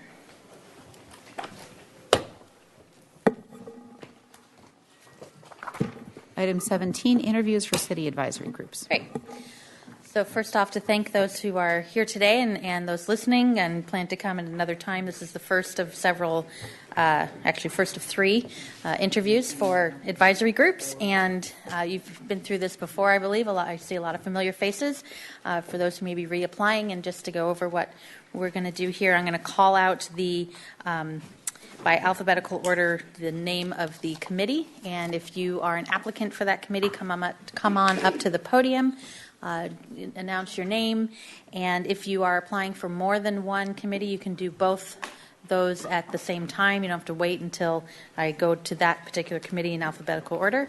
And if you are reapplying, to maybe talk about some highlights of your term, why you're interested in reapplying, and if this is your first time applying to this commission or board, to express your interest in that and all of that. We may ask questions. We don't normally ask questions up here, so don't take that personally. Sometimes we do have follow-up questions by emails and so forth, and then we'll make our appointments in December.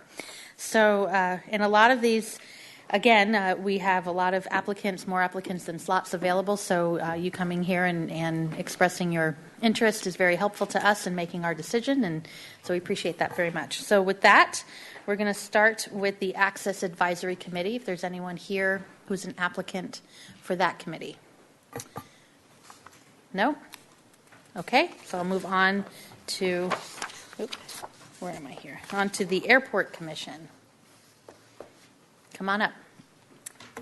State your name. We can check you off. Thank you. My name is Dennis Houghton. Thank you. Good afternoon, Mayor Schneider and members of the City Council. As I said, my name is Dennis Houghton. I reside in the city of Santa Barbara. I'm currently Vice President of Sales for GI Logic. It's a tech spinoff company from the University of California. I'm seeking the position of one of 2 airport commissioner positions for the Santa Barbara Airport Commission. I've thoughtfully considered this decision on how I may help my community in an area where I have significant experience. I believe that with more flight options, we can attract additional airlines to Santa Barbara that will improve traveler convenience and lower airfares. A little history. It's hard to believe because I still feel like a pretty young man. I first moved to Santa Barbara in January of 1977, having been hired right out of college by Searle Pharmaceuticals to be their Santa Barbara and San Luis Obispo County sales rep. I received a memo from Searle headquarters based in Chicago inviting me to go to sales training. Notice they invite you to go to sales training. Of course you have to go. And I called my district sales manager, who actually resided here in Santa Barbara, Dud Bartlett, a popular figure in his time here. And I asked him, what airline should I book? And I'd never, I didn't want to admit it, this did not come in interviews. I had never flown commercially in my life. I was 21 years old, and I'd never flown commercially. Broke out his pipe, started cleaning it, tapping it on the desk, and he says, Dennis, my daughter Sandra is a flight attendant with United Airlines, and she's married to a pilot with United Airlines. We fly United Airlines. So for the next 39 years, I've accumulated 2.6 million miles on United Airlines. And I figure with all of the other destinations, when I did not fly United, American and Delta and names long forgotten, I've flown over 3 million miles commercially. That's the equivalent of 6 round trips to the moon. Okay. So I think I've learned a few things about flying, but I still believe that I have an aviation gene. My father worked on the last wooden airplane produced by Lockheed, which of course started here in Santa Barbara. And when he retired, 43 years later, he worked on titanium aircraft, Blackbirds. So maybe it's in my genes. I believe that the perspective I've gained as a business traveler these past 40 years could be a valuable asset if I was a member of the Airport Commission. I know good when I see it and want to find ways to improve our airline service so our airport can be great. it is a beautiful airport. I was so pleased to see the reconstruction and development, and I'm thrilled to be a passenger going through that airport. I believe that Hazel Johns and her staff have done a very good job. I'm very impressed with her staff and the present commission, especially acquiring the American Airlines Dallas, Texas route. I work a lot with surgeons, and reminded the chief of colorectal surgery at Baylor that he could come out and visit me, a direct flight from Dallas to Santa Barbara. And he was thrilled to hear that. I'm very impressed with our current airport commissioners. I believe 4 of the 7 are retired airline pilots and have much experience with the NTSB.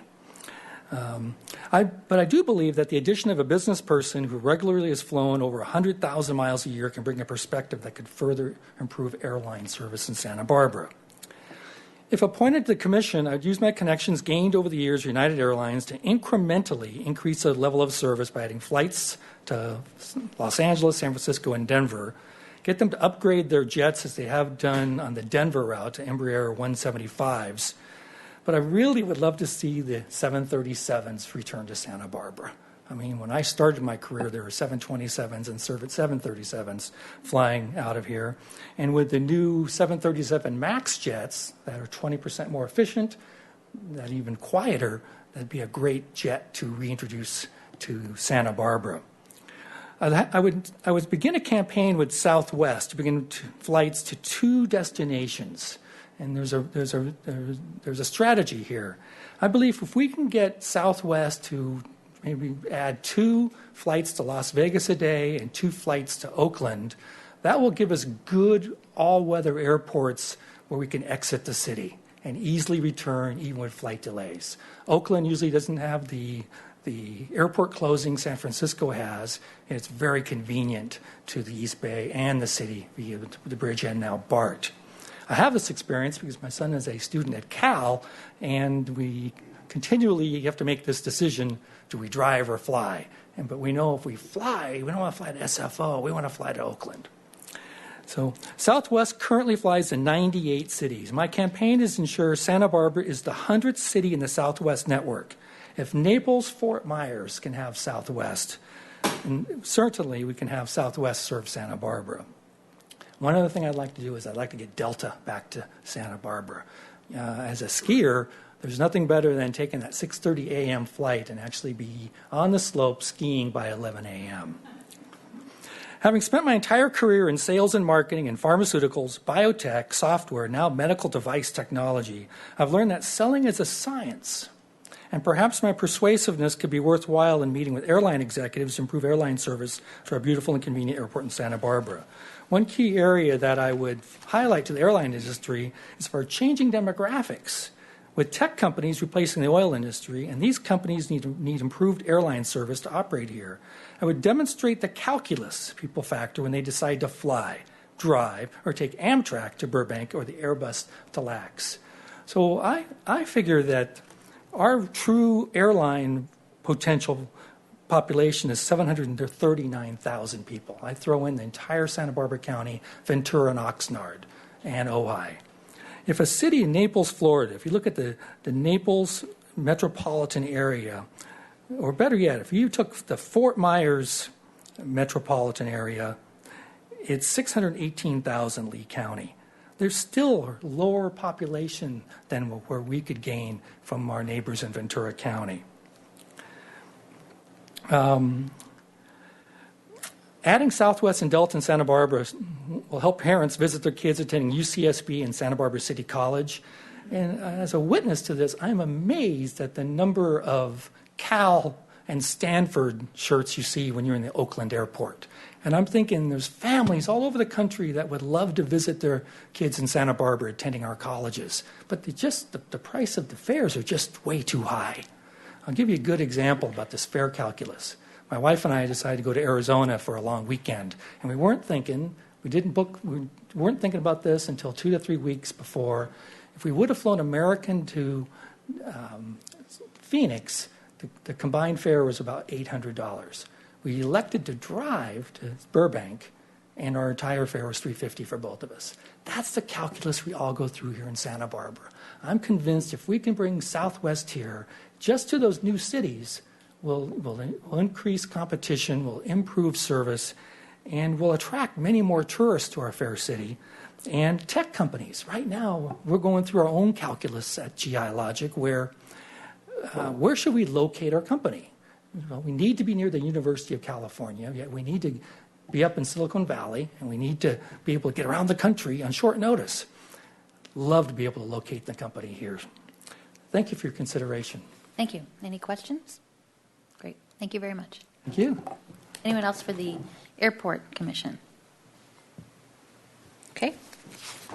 Architectural Board of Review. Building and Fire Code Board of Appeals. Central Coast, come on up.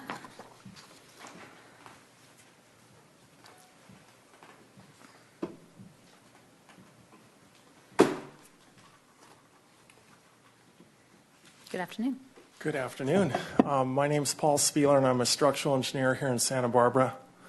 And a couple of familiar faces up here I've worked with in the past. But I received my structural engineering license in 1991, and I've been doing most of my engineering here in Santa Barbara since then. We did a lot of the seismic upgrades downtown Santa Barbara in the early 90s, late 80s. And I've been doing a lot of work. Most of my work is locally and dealing with the building departments, with the projects. And so Andrew Stuffler contacted me and said, we're doing this advisory committee to help settle disputes. And he asked that I, asked me if I was interested. And I said, yeah, I'd consider it. So here I am. And I don't know if you have any questions. Questions? No, but thank you very much. Sure. Anyone else for Building and Fire Code of Board of Appeals? Okay. Central Coast Commission for Senior Citizens. Civil Service Commission. Community Development and Human Services Committee, come on up.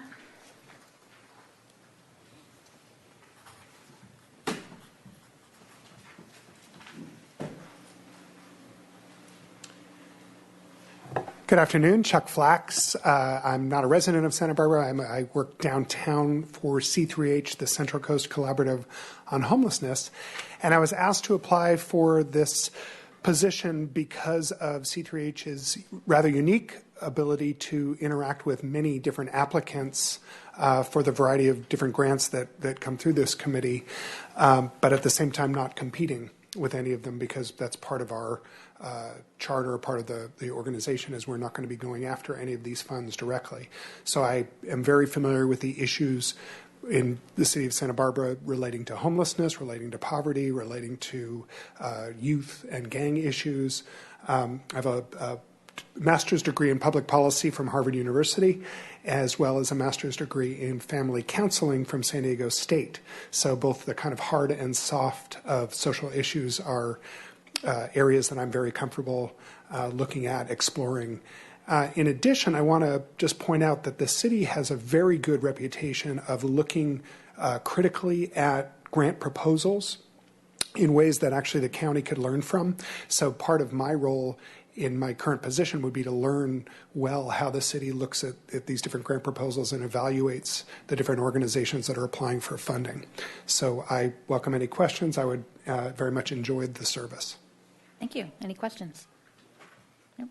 And thank you for your service on C3H. Yep. Anyone else for Community Development and Human Services? Okay. Creeks Advisory. Come on up.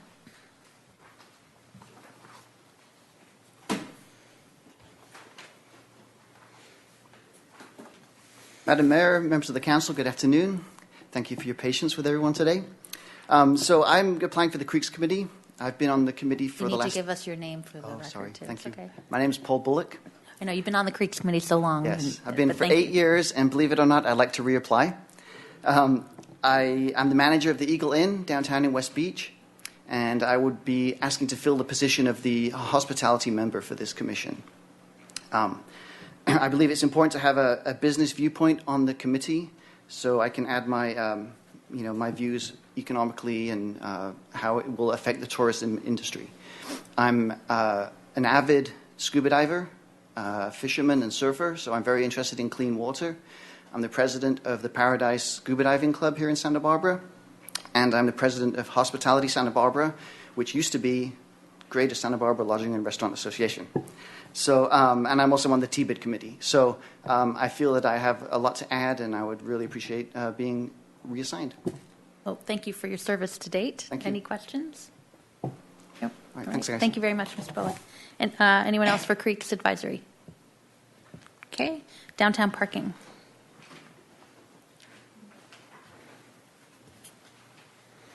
Good afternoon, Madam Mayor, members of the council. My name is Kate Schwab, and I'm Marketing and Communications Director for Downtown Santa Barbara. I started on the parking committee about 2002, was on it till 2008. Then I was off of it for what felt like 6 minutes, back on 3 years ago. So I'm here to ask for another 3-year term. I'm also on events and festivals. I don't know if I'm up for renewal on that, but if I am, then I would like to renew that term as well. I don't think so, but I think I did it last year. great. I think you're fine on that one. Okay. Thank you for your service. Any questions? Okay. Thank you very much. Mr. Labrie, come on up. Madam Mayor and members of the council, it's a pleasure and a privilege to be requesting for another term at the Parking Committee. I had the pleasure of serving you in an advisory capacity over the last 8 years. And parking represents a tremendous asset to the city, the cultural community, and the business community. And I would be honored to serve again. Appreciate your service. Any questions? Okay, thank you very much. Anyone else on downtown parking? Come on up. Good afternoon. Hello, Madam Mayor and the Council. My name is Gabriella Forster, and I'd like to apply for the Downtown Parking Committee. I attended school in downtown Santa Barbara, and I currently work in downtown Santa Barbara.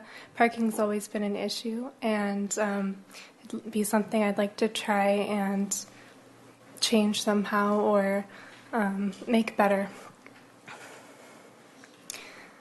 I'd be happy to answer any questions that you have. Okay, any questions?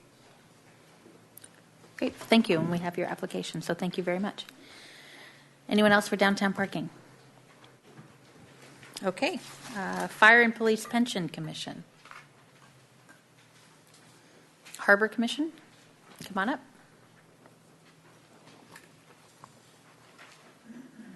Good afternoon. Good afternoon, Madam Mayor, council members. I'm William Spicer. I'm an incumbent reapplying. I've been the chair of the Harbor Commission the last 2 years. I've stepped down as chair this past July, and my peers elected me vice chair.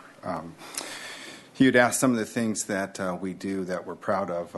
I think one of the most visible is working with the cruise ship industry and making sure that that's profitable, safe, and fits in with the fabric of the city. But probably one of the more smaller things that I'm proud of is that we've turned the Garden Street parking lot, which was one of the lowest revenue generators in the city, and by creating a new archway and access, it's helped the Funk Zone and turned that into a actually profit center. So I would be honored if I was chosen to stay with the commission.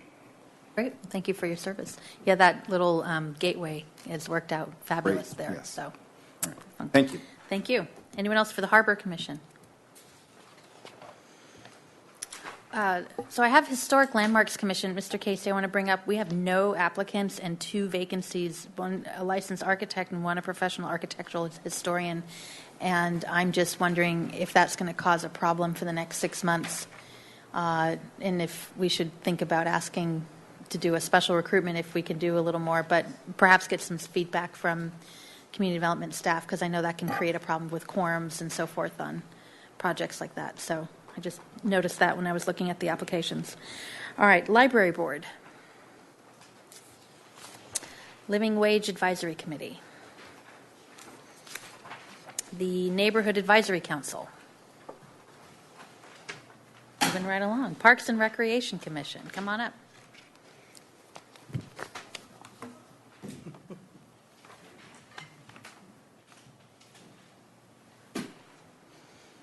Good afternoon. Hi, my name is Nicole Clark. Good evening, Mayor and council members. I've been a Parks Commissioner since June of 2014, and I'm currently the Vice Chair. I've been consistent in my attendance and participation. During the time I've been active with the Park Foundation, served as a commission liaison to the Integrated Pest Management Committee, and I've also participated on a subcommittee that has given feedback to the Planning Department regarding the development of our new local coastal program. In addition to this experience, I'm the mother of a middle schooler and a teenager, as well as a cardiac nurse that deals with a lot of geriatric patients. So that's given me the experience necessary to identify the parks and recreational needs of our youth and seniors. I believe that maximizing opportunities afforded to all of our citizens by the Parks and Recreation Department while being mindful of budgetary considerations is a priority for the city. With that in mind, I think the following are important. Keeping our facilities in good condition and ADA accessible. That includes supporting the Cabrillo Bathhouse renovation and moving forward with renovations to the Louise Lowry Davis Community Center. It's also important to maintain the department's excellent programming for youth, including the after-school programs that collaborate with the Santa Barbara Unified School District and community partners and enable the Parks Department to reach over 3,500 youth annually. Regarding You have to excuse me, I've come a long way in 2 years, but I still get stage fright and start shaking. You're doing fine. Just don't watch me seize. Regarding the parks and recreational needs that are not currently being met, I was very disappointed when plans to enhance the Douglas Family Preserve with ADA accessible natural surface trails were put on hold, eliminating opportunities for differently abled and elderly to have a more natural outdoor experience than currently is available in Santa Barbara. I also believe that we need a dog park, and we'll be thrilled if the proposed dog park at Mackenzie comes to fruition. There's a question in our application asking if there was one youth issue that I would like to see the commission address, what would that issue be? That's really hard to answer because the Parks Department is amazing. They reach over 3,500 kids annually. But in the last 2 years, I've gone to 4 different cities that have, those were Eureka, Truckee, Lompoc, and Portland, that have bicycle park facilities that provide kids a safe place to ride their BMX bicycles instead of poaching in the skate park or riding downstairs in planters at schools and parks after hours. I see a lot of our kids, including mine sometimes, doing this because they don't have a facility that kind of facility can be built in a place much smaller than you would think. I don't think now is the right time to address the issue because of our current focus on infrastructure, streets, and sidewalks, but I think that at some point it should be addressed. The most rewarding experience for me over the last 2 years was to see how our department, the Parks Department and Council, developed with commission input an operations model that would ensure the survival of our golf course. Change was needed and stakes were high, and via the process, public input, and commission and council guidance, a solution was realized that made all the stakeholders happy, and that was really great to see it could work that way. The last question here is whether the Parks Commission is operating as well as it can and what improvements could be made. I think our turnover is a little bit high. It takes some time to become familiar with the commission and department functions and learn about budgetary and logistical constraints that need to be considered when evaluating projects and programs. I think we need to be careful when considering applicants to the commission and determine their probable longevity. And that being said, I think you should keep me for another couple years. Thank you. Well, the term's 4 years, so. Right. So I had a 2-year stint this time because I came in late. Just checking. I'm teasing you, but thank you very much for your service. Thank Any you. questions? Go ahead. Mr. Dominguez has a question. Do you have any opinions or observations citywide about safety and security of the parks? I do. Is this? Say whatever you'd like. I think there needs to be a more visible presence at the skate park at certain hours of the day, and it'd be nice to see a little bit more of a enforcement present in some of the parks that have illicit activities going on in plain sight of children. Thank you. Thank you. Any other questions? Okay. Thank you very much. Parks and Rec, come on up. Madam Mayor, members of the City Council, I know several of you, and I have been here before. I'm applying for appointment to the Parks and Recreation Commission. I'm sorry, Desmond O'Neill. Yeah. Most of you would know me. As some of you are aware, I spent 12 years as a member of the Parks and Recreation Commission between 1982 and 1994 and served several terms as chair of that commission. I went off when I was elected to the City College Board of Trustees and have been retired from that. I have considerable experience, obviously, with parks and recreation issues. I have also belonged for a long time, although I'm not currently a member of Santa Barbara Beautiful, which does a lot of funding for tree planting. And tree planting is not something we can do at the moment, so that activity is in abeyance. I was president of that organization for several years, and I was also a refounding member of the Park Foundation with the late Larry Crandell and Richard Johns, and was president of that for a couple of years as well. That helps to fund recreational programs, particularly junior lifeguards, and I'm proud of that service. As I said, I've had previous experience. I have no personal interest in any of the programs which the Parks and Recreation Commission runs. And if anybody asks me, are there certain interests or issues that you are desirous of promoting or changing, I have to answer no. I don't think that the commission is the place. A commissioner has a position that should allow him to advocate as a special interest for any particular program. We have had in the past representatives of tennis, for instance, that came on board insisting that, by golly, their brief was to get more money for tennis. Same thing for golf. I think we can be even-handed with all of these interests, but I don't think I would be a special advocate for any particular program. I do feel very strongly about the infrastructure needs of the Parks Department, and I realize the budget limitations. But there are a number of interesting projects going on. Louise Lowry Davis, the Cabrillo Rec Center, and I think those are eminently worth pursuing. I'd like to see more put into the infrastructure, and I would also like to see expansion of the youth programs within the limits of the budget and the personnel available. Obviously, there are big limits there. I don't know if there's anything specifically that I can answer for members of the commission, but I can assure you that my interest is genuine, and I will, if appointed, serve for one term, because at the end of that I'll be 82 years old, and I don't think I need to put any more time in. Incidentally, I won't be an advocate for senior recreational programs either, although I believe those are very much worth supporting. Footnote, I have also applied for a reappointment to the Civil Service Commission. If I had my druthers, I'd rather be on the Parks and Recreation Commission, because that's more fun.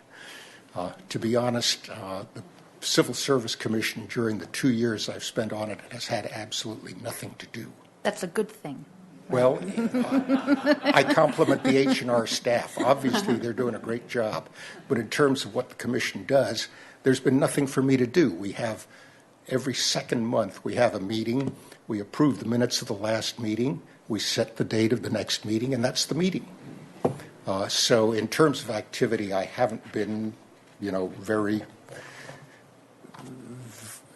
interested or busy. So if I had my druthers, as I said, I would rather be reappointed to the Parks and Recreation Commission. Thank you very Thank much. you Mr. very much. Dominguez, If do you have a anybody has question? any questions.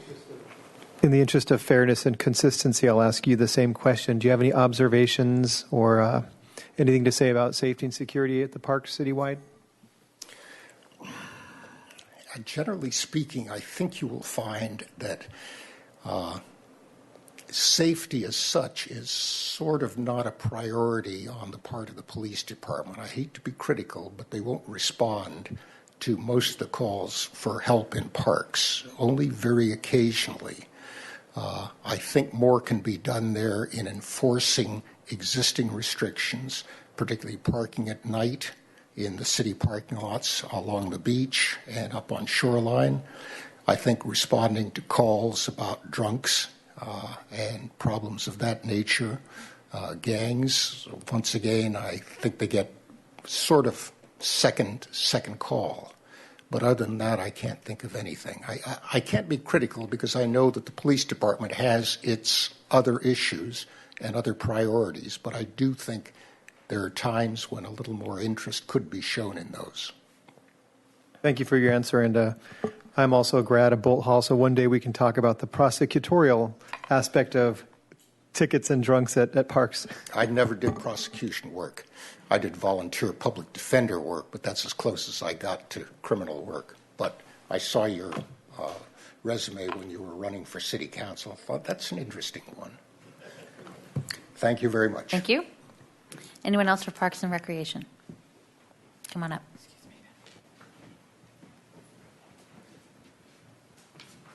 Good afternoon. My name is Tara Armbruster, and Put that. Oh, There you go. Yeah, there you go. I currently work at Folio, which is a local tech company, and I reside in the city of Santa Barbara. I've been a resident for about 9 years, and I'm interested in applying for the Park and Recreation Committee. I currently work in budgeting and technology and have a great background in managing budgets, so I think that would be helpful.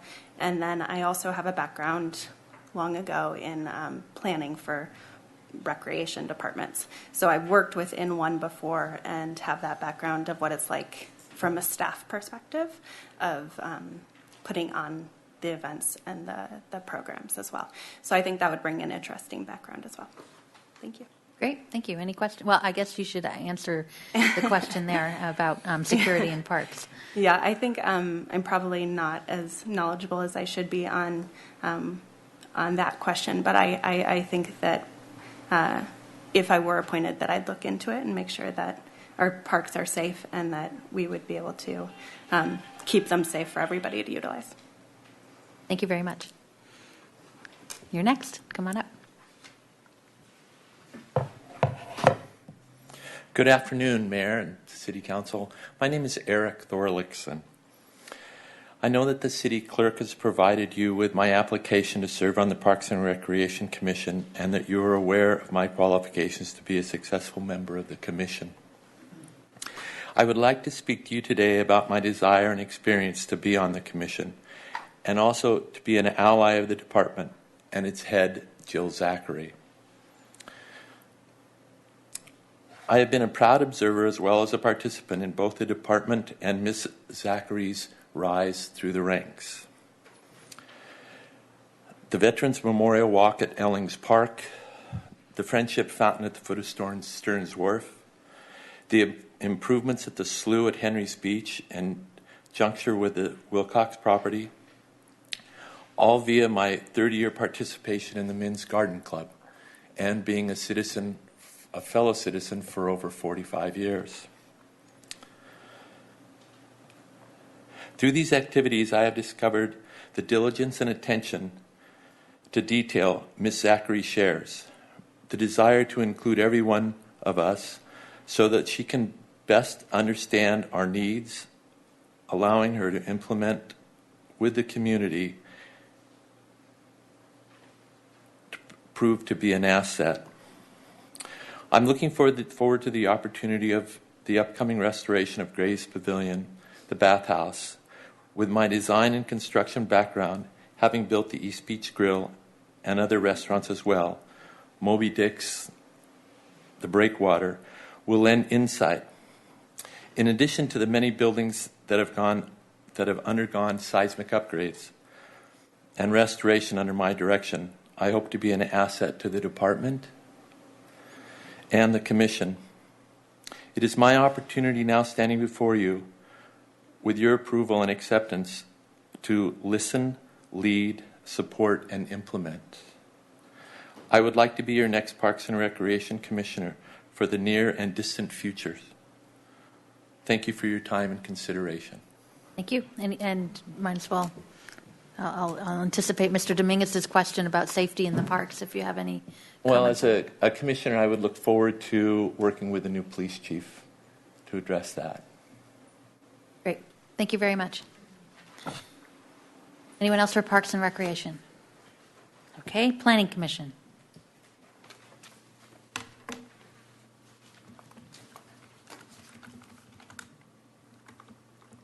Don't all fight at once. It's all good. Good afternoon. Good afternoon, Madam Mayor and members of the City Council. I'm Leslie Wiscombe, and I am applying for the Planning Commission. And I had to beat Sheila up here because I'd rather speak before her than follow that great act. So, at any rate, just a little bit about my background. I've had 2 successful careers. The first one was in New York in the financial industry as an analyst and then as an institutional bond trader. In the early 1990s, I went back to school and I received a graduate diploma in landscape architecture from Queensland University of Technology in Brisbane, Australia. I practiced in Brisbane and then in Seattle, Washington, where I worked both in and for the public sector. After forming my own firm, I led multidisciplinary project teams from master planning through construction on 2 new major parks in the Seattle area and worked as a lead consultant and project manager on many smaller projects. I also served on and chaired the Seattle Design Review Board for the Northwest area, where we reviewed commercial and multi-use project proposals in a rapidly developing area of the city. Here in Santa Barbara, I've served on the Parks and Recreation Commission for almost 7 years and was its chair for 6 years. As a commissioner, I've served on several subcommittees, including the development of our Urban Forest Management Plan, the Golf Course Sustainability Committee, and most recently, the Joint Committee for our local coastal program update. I'm also very active as the Commission's liaison for both the Golf Advisory Committee and the Street Tree Advisory Committee. I became very interested in the broader issues in our city when I ran for City Council in 2013. I strongly believe that effort, together with my extensive experience in planning and public processes, and the positions that I've held in Santa Barbara uniquely qualify me to be an effective member of the Planning Commission. On a personal note, I always do my homework and come prepared to all public meetings. I will serve the Commission loyally and with keen interest in all the business before the Commission. Thank you for your consideration. Thank you, and thank you for your service on the Parks and Rec Commission. Thank you. Any questions? Okay. Planning Commission, come on up.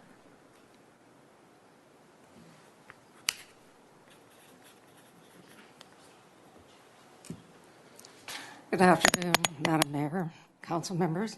I am Sheila Lodge. I believe I've been an effective member of the Planning Commission, and I would like to continue.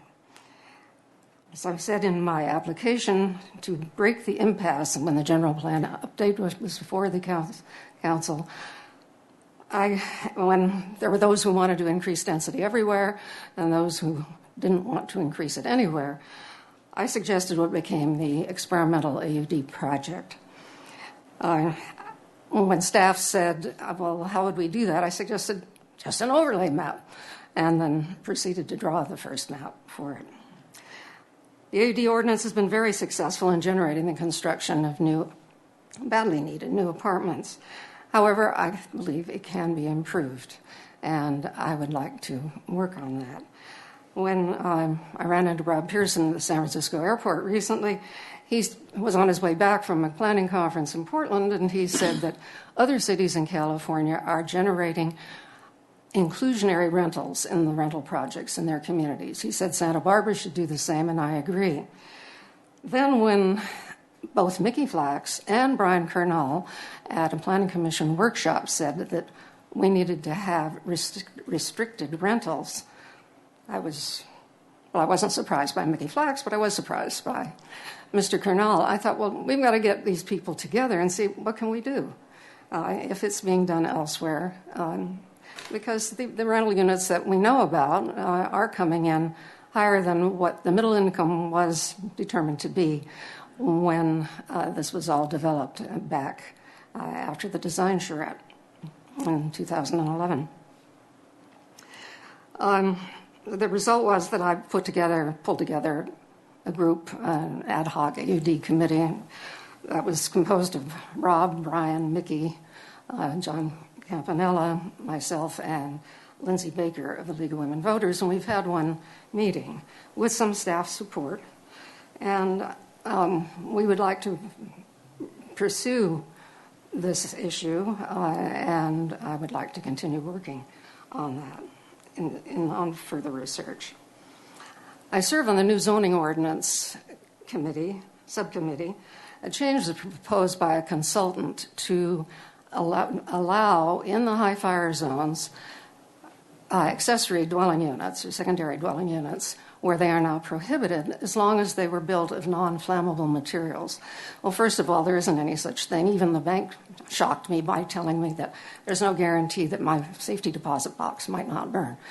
So, but the main thing was that flammability had nothing whatsoever to do with the decision of the council to prohibit them in those zones. It's because when there is a lot of high density in those neighborhoods and with the narrow winding roads and a fire is coming and you need to get people out quickly, you can't.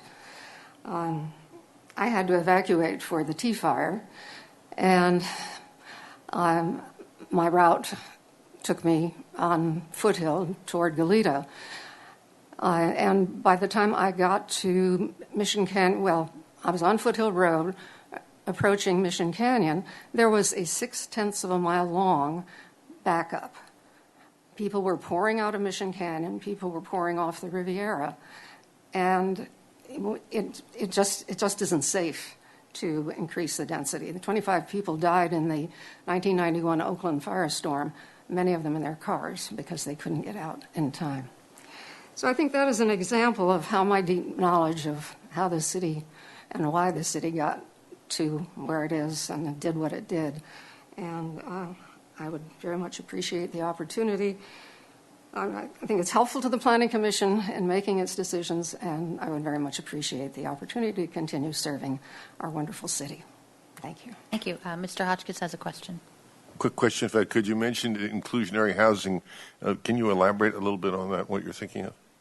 Well, that's where we need to get some help, and I'm hoping perhaps at the joint meeting on Thursday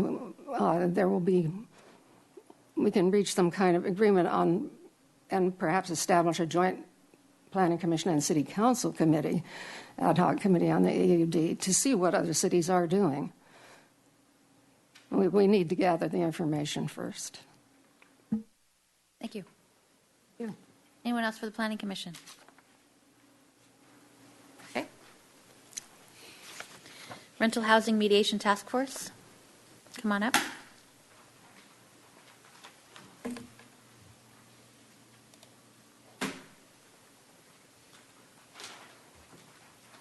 Good afternoon. Hello, everyone. My name is Dan Colley. I moved to Santa Barbara in 1969 after having a 2-year internship at St. John's Hospital in special education. I came here to pursue my postgraduate degree at UCSB, and I was working full-time in special education while attending graduate school. And I worked for 10 years here in special education. Then I quit the teaching profession to start my own business as a general contractor. And in 1974, I purchased my own home, having rented and having the experience of being a tenant from 1969 to 1974, and then I started having the experience of being a homeowner. And in the 46 years that I've been a resident in Santa Barbara, I've owned 4 homes, 2 of which I did have to rent out rooms in my home to help make the payments. And my career in general, as a general contractor, I came in contact daily with both tenants and landlords, because I would often be hired by a landlord to do repairs, and I would be in a person's home and have contact with them on a daily basis. So this position required me to have good communications and get along with both sides of the situation. And in terms of direct experience in conflict resolution, I was a volunteer for the Better Business Bureau, and I was a mediator in a program that involved automobile dealers and consumers. And I enjoyed this position. I felt that I listened and I gave equitable decisions. And the only reason that I quit that program is because they discontinued it. But I would like to do this again. I enjoyed it, and I think I could make a good contribution. Thank you. Any questions? Thank you very much. Anyone else for Rental Housing Mediation Task Force? Okay. Santa Barbara Youth Council? Sister Cities Committee? Come on up.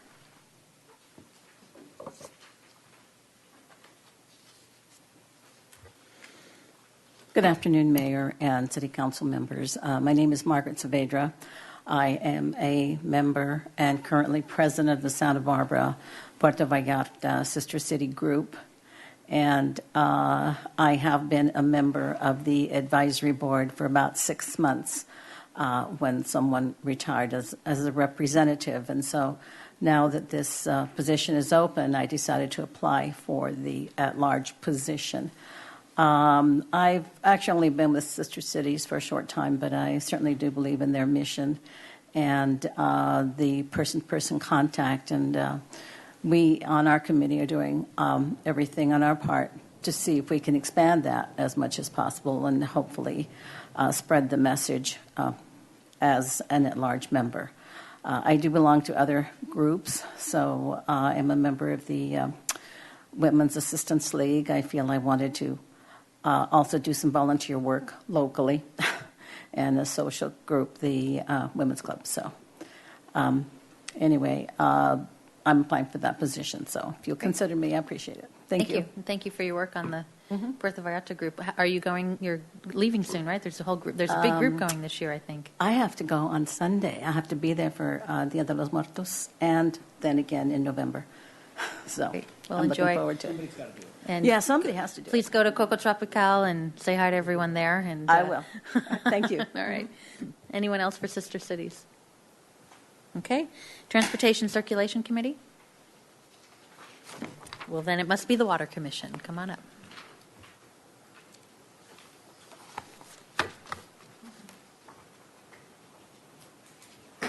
Good afternoon, Madam Mayor, members of council. My name is Dave Davis.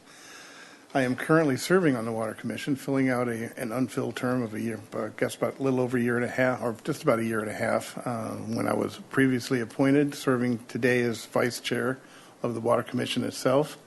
It's been a good learning experience, even for me, who has extensive experience both in the city as well as in government. The Water Commission and the water issues that we're dealing with obviously are really significant in the city's role in terms of being a leader in the South Coast as well as in the larger issue of the water world of California's drought is something which is really special.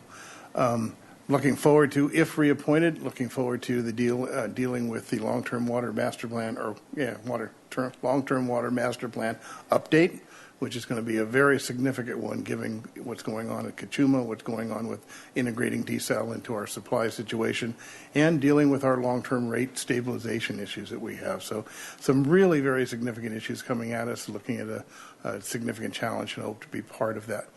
I appreciate your previous appointment to me and look forward to basically being renewed in that appointment coming up. Great.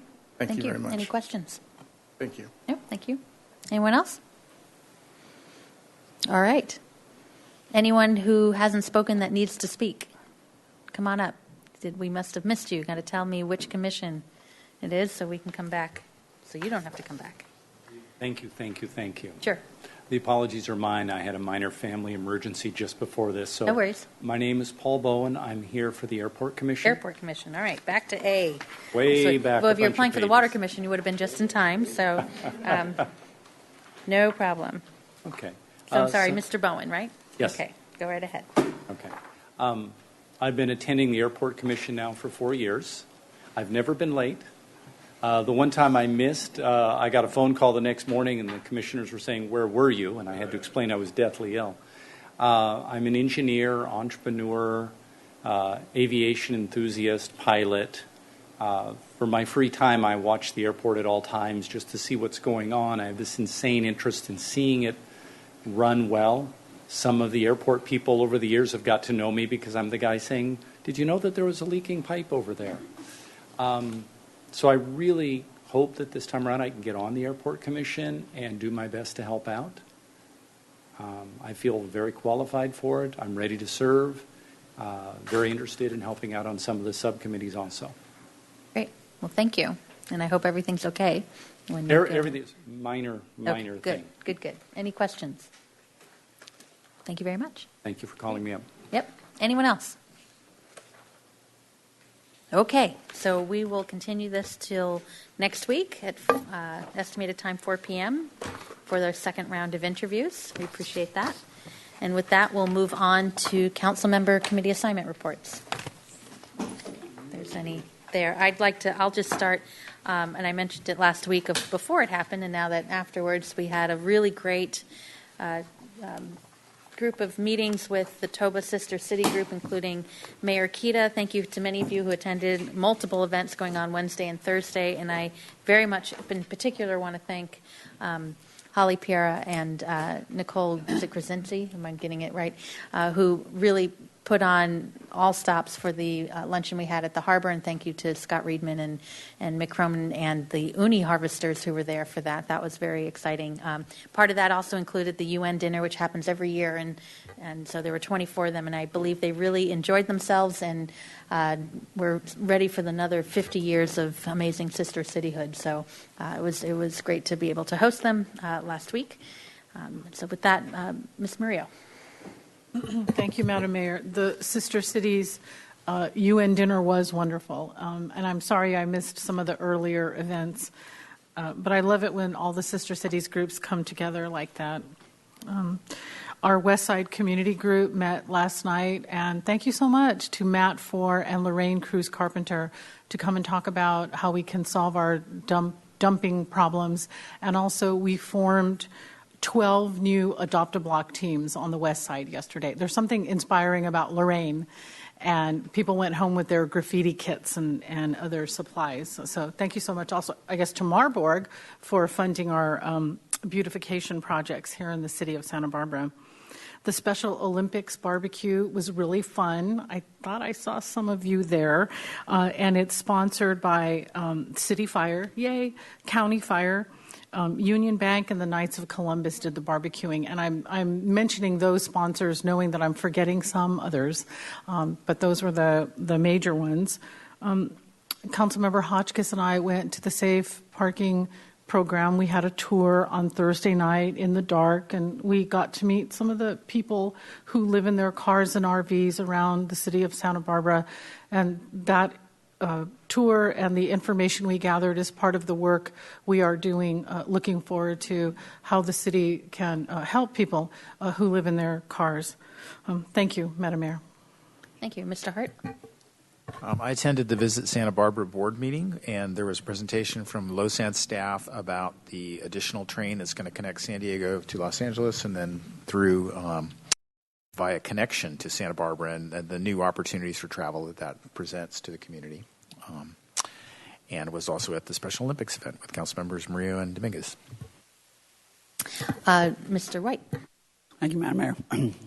Last Thursday, I attended the Water Commission meeting where we discussed the challenging roles of the Water Commission vis-a-vis all of the litigation potential that exists with various water issues. So it's a constant struggle to keep the commission, the Water Commission, in the loop and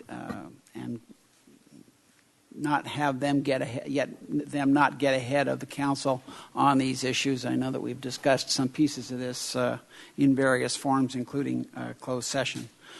And then after that, I attended the administrative subcommittee of the Kachuma Operation and Maintenance Board, where purchasing protocols are being updated. And then yesterday, the full meeting of the Kachuma Operation and Maintenance Board, which discussed that, as well as the change in the Operation and Maintenance Board that is coming together around ID1, the Santa Ynez Improvement District Number 1 who has informed Cone that they're leaving Cone. And so how do we go through the legalities of making that happen? And so it's harder than it seems, but it is coming together. Oh, and then finally, at the Water Commission meeting, Joshua Hagmark showed the introduction of the new drone flights over the Kachuma Reservoir, which are beautiful scenery, and not much of it includes water. But I think we'll be seeing more of that. Mr. Hotchkiss. Thank you, Madam Mayor. From the Airport Commission, September traffic was up 10.4% over last year, and that's the fourth month in a row that we've had an increase. That's awesome. Mr. Dominguez. I attended with Council Members Hart and Murillo the Fired Up Special Olympics event. It was great, right across the street. And I was also at the Real Estate and Economic Forecast this morning, where, as was mentioned, we had hopefully good, positive economic news, which will help us with some of our revenue sources. And I attended a workshop where Southern Cal Edison rolled out a new plan they have for the Santa Barbara area, and got to see some of their hydroelectric facilities. And Mr. Rouse. Thank you, Madam Mayor. I participated recently in a webinar with the League of Cities on Prop 64, and from some of the questions around the state, I think we're a little ahead of the curve in this town, which is good. We've paid attention, so I think people are going to be looking to us and say, well, what are they going to do? So it'll be interesting. It's going to be confusing. It's very complex, and there's a lot of big-time questions out there about enforcement and rules, so we shall see. Okay. And with that, we don't have a closed session, so I would like to adjourn in honor and memory of Dr. Dan Secord, former council member, former harbor commissioner, former planning commissioner, former coastal commissioner, and one of the things I remember sitting next to him right over there while we were both on council was one of the first appeals that came up here, and he looked out in the audience and said, well, I have friends on both sides, so there you go. But always coming from a place where it was for the best of what he thought was for the best of the city, not for any necessarily personal gain. And you could agree or disagree, but you knew where he was coming from. And so I really appreciate that, and we've had a very nice friendship, and I'm very sad to see him go. And I heard he had a very nice last day on this planet at home with his family and loved ones. So that's good to know. And we'll know more about a memorial service, I believe, in the next few weeks soon, and I'll make sure that gets out to you. So I'd like to adjourn in his honor and memory tonight. Thank you. We are adjourned.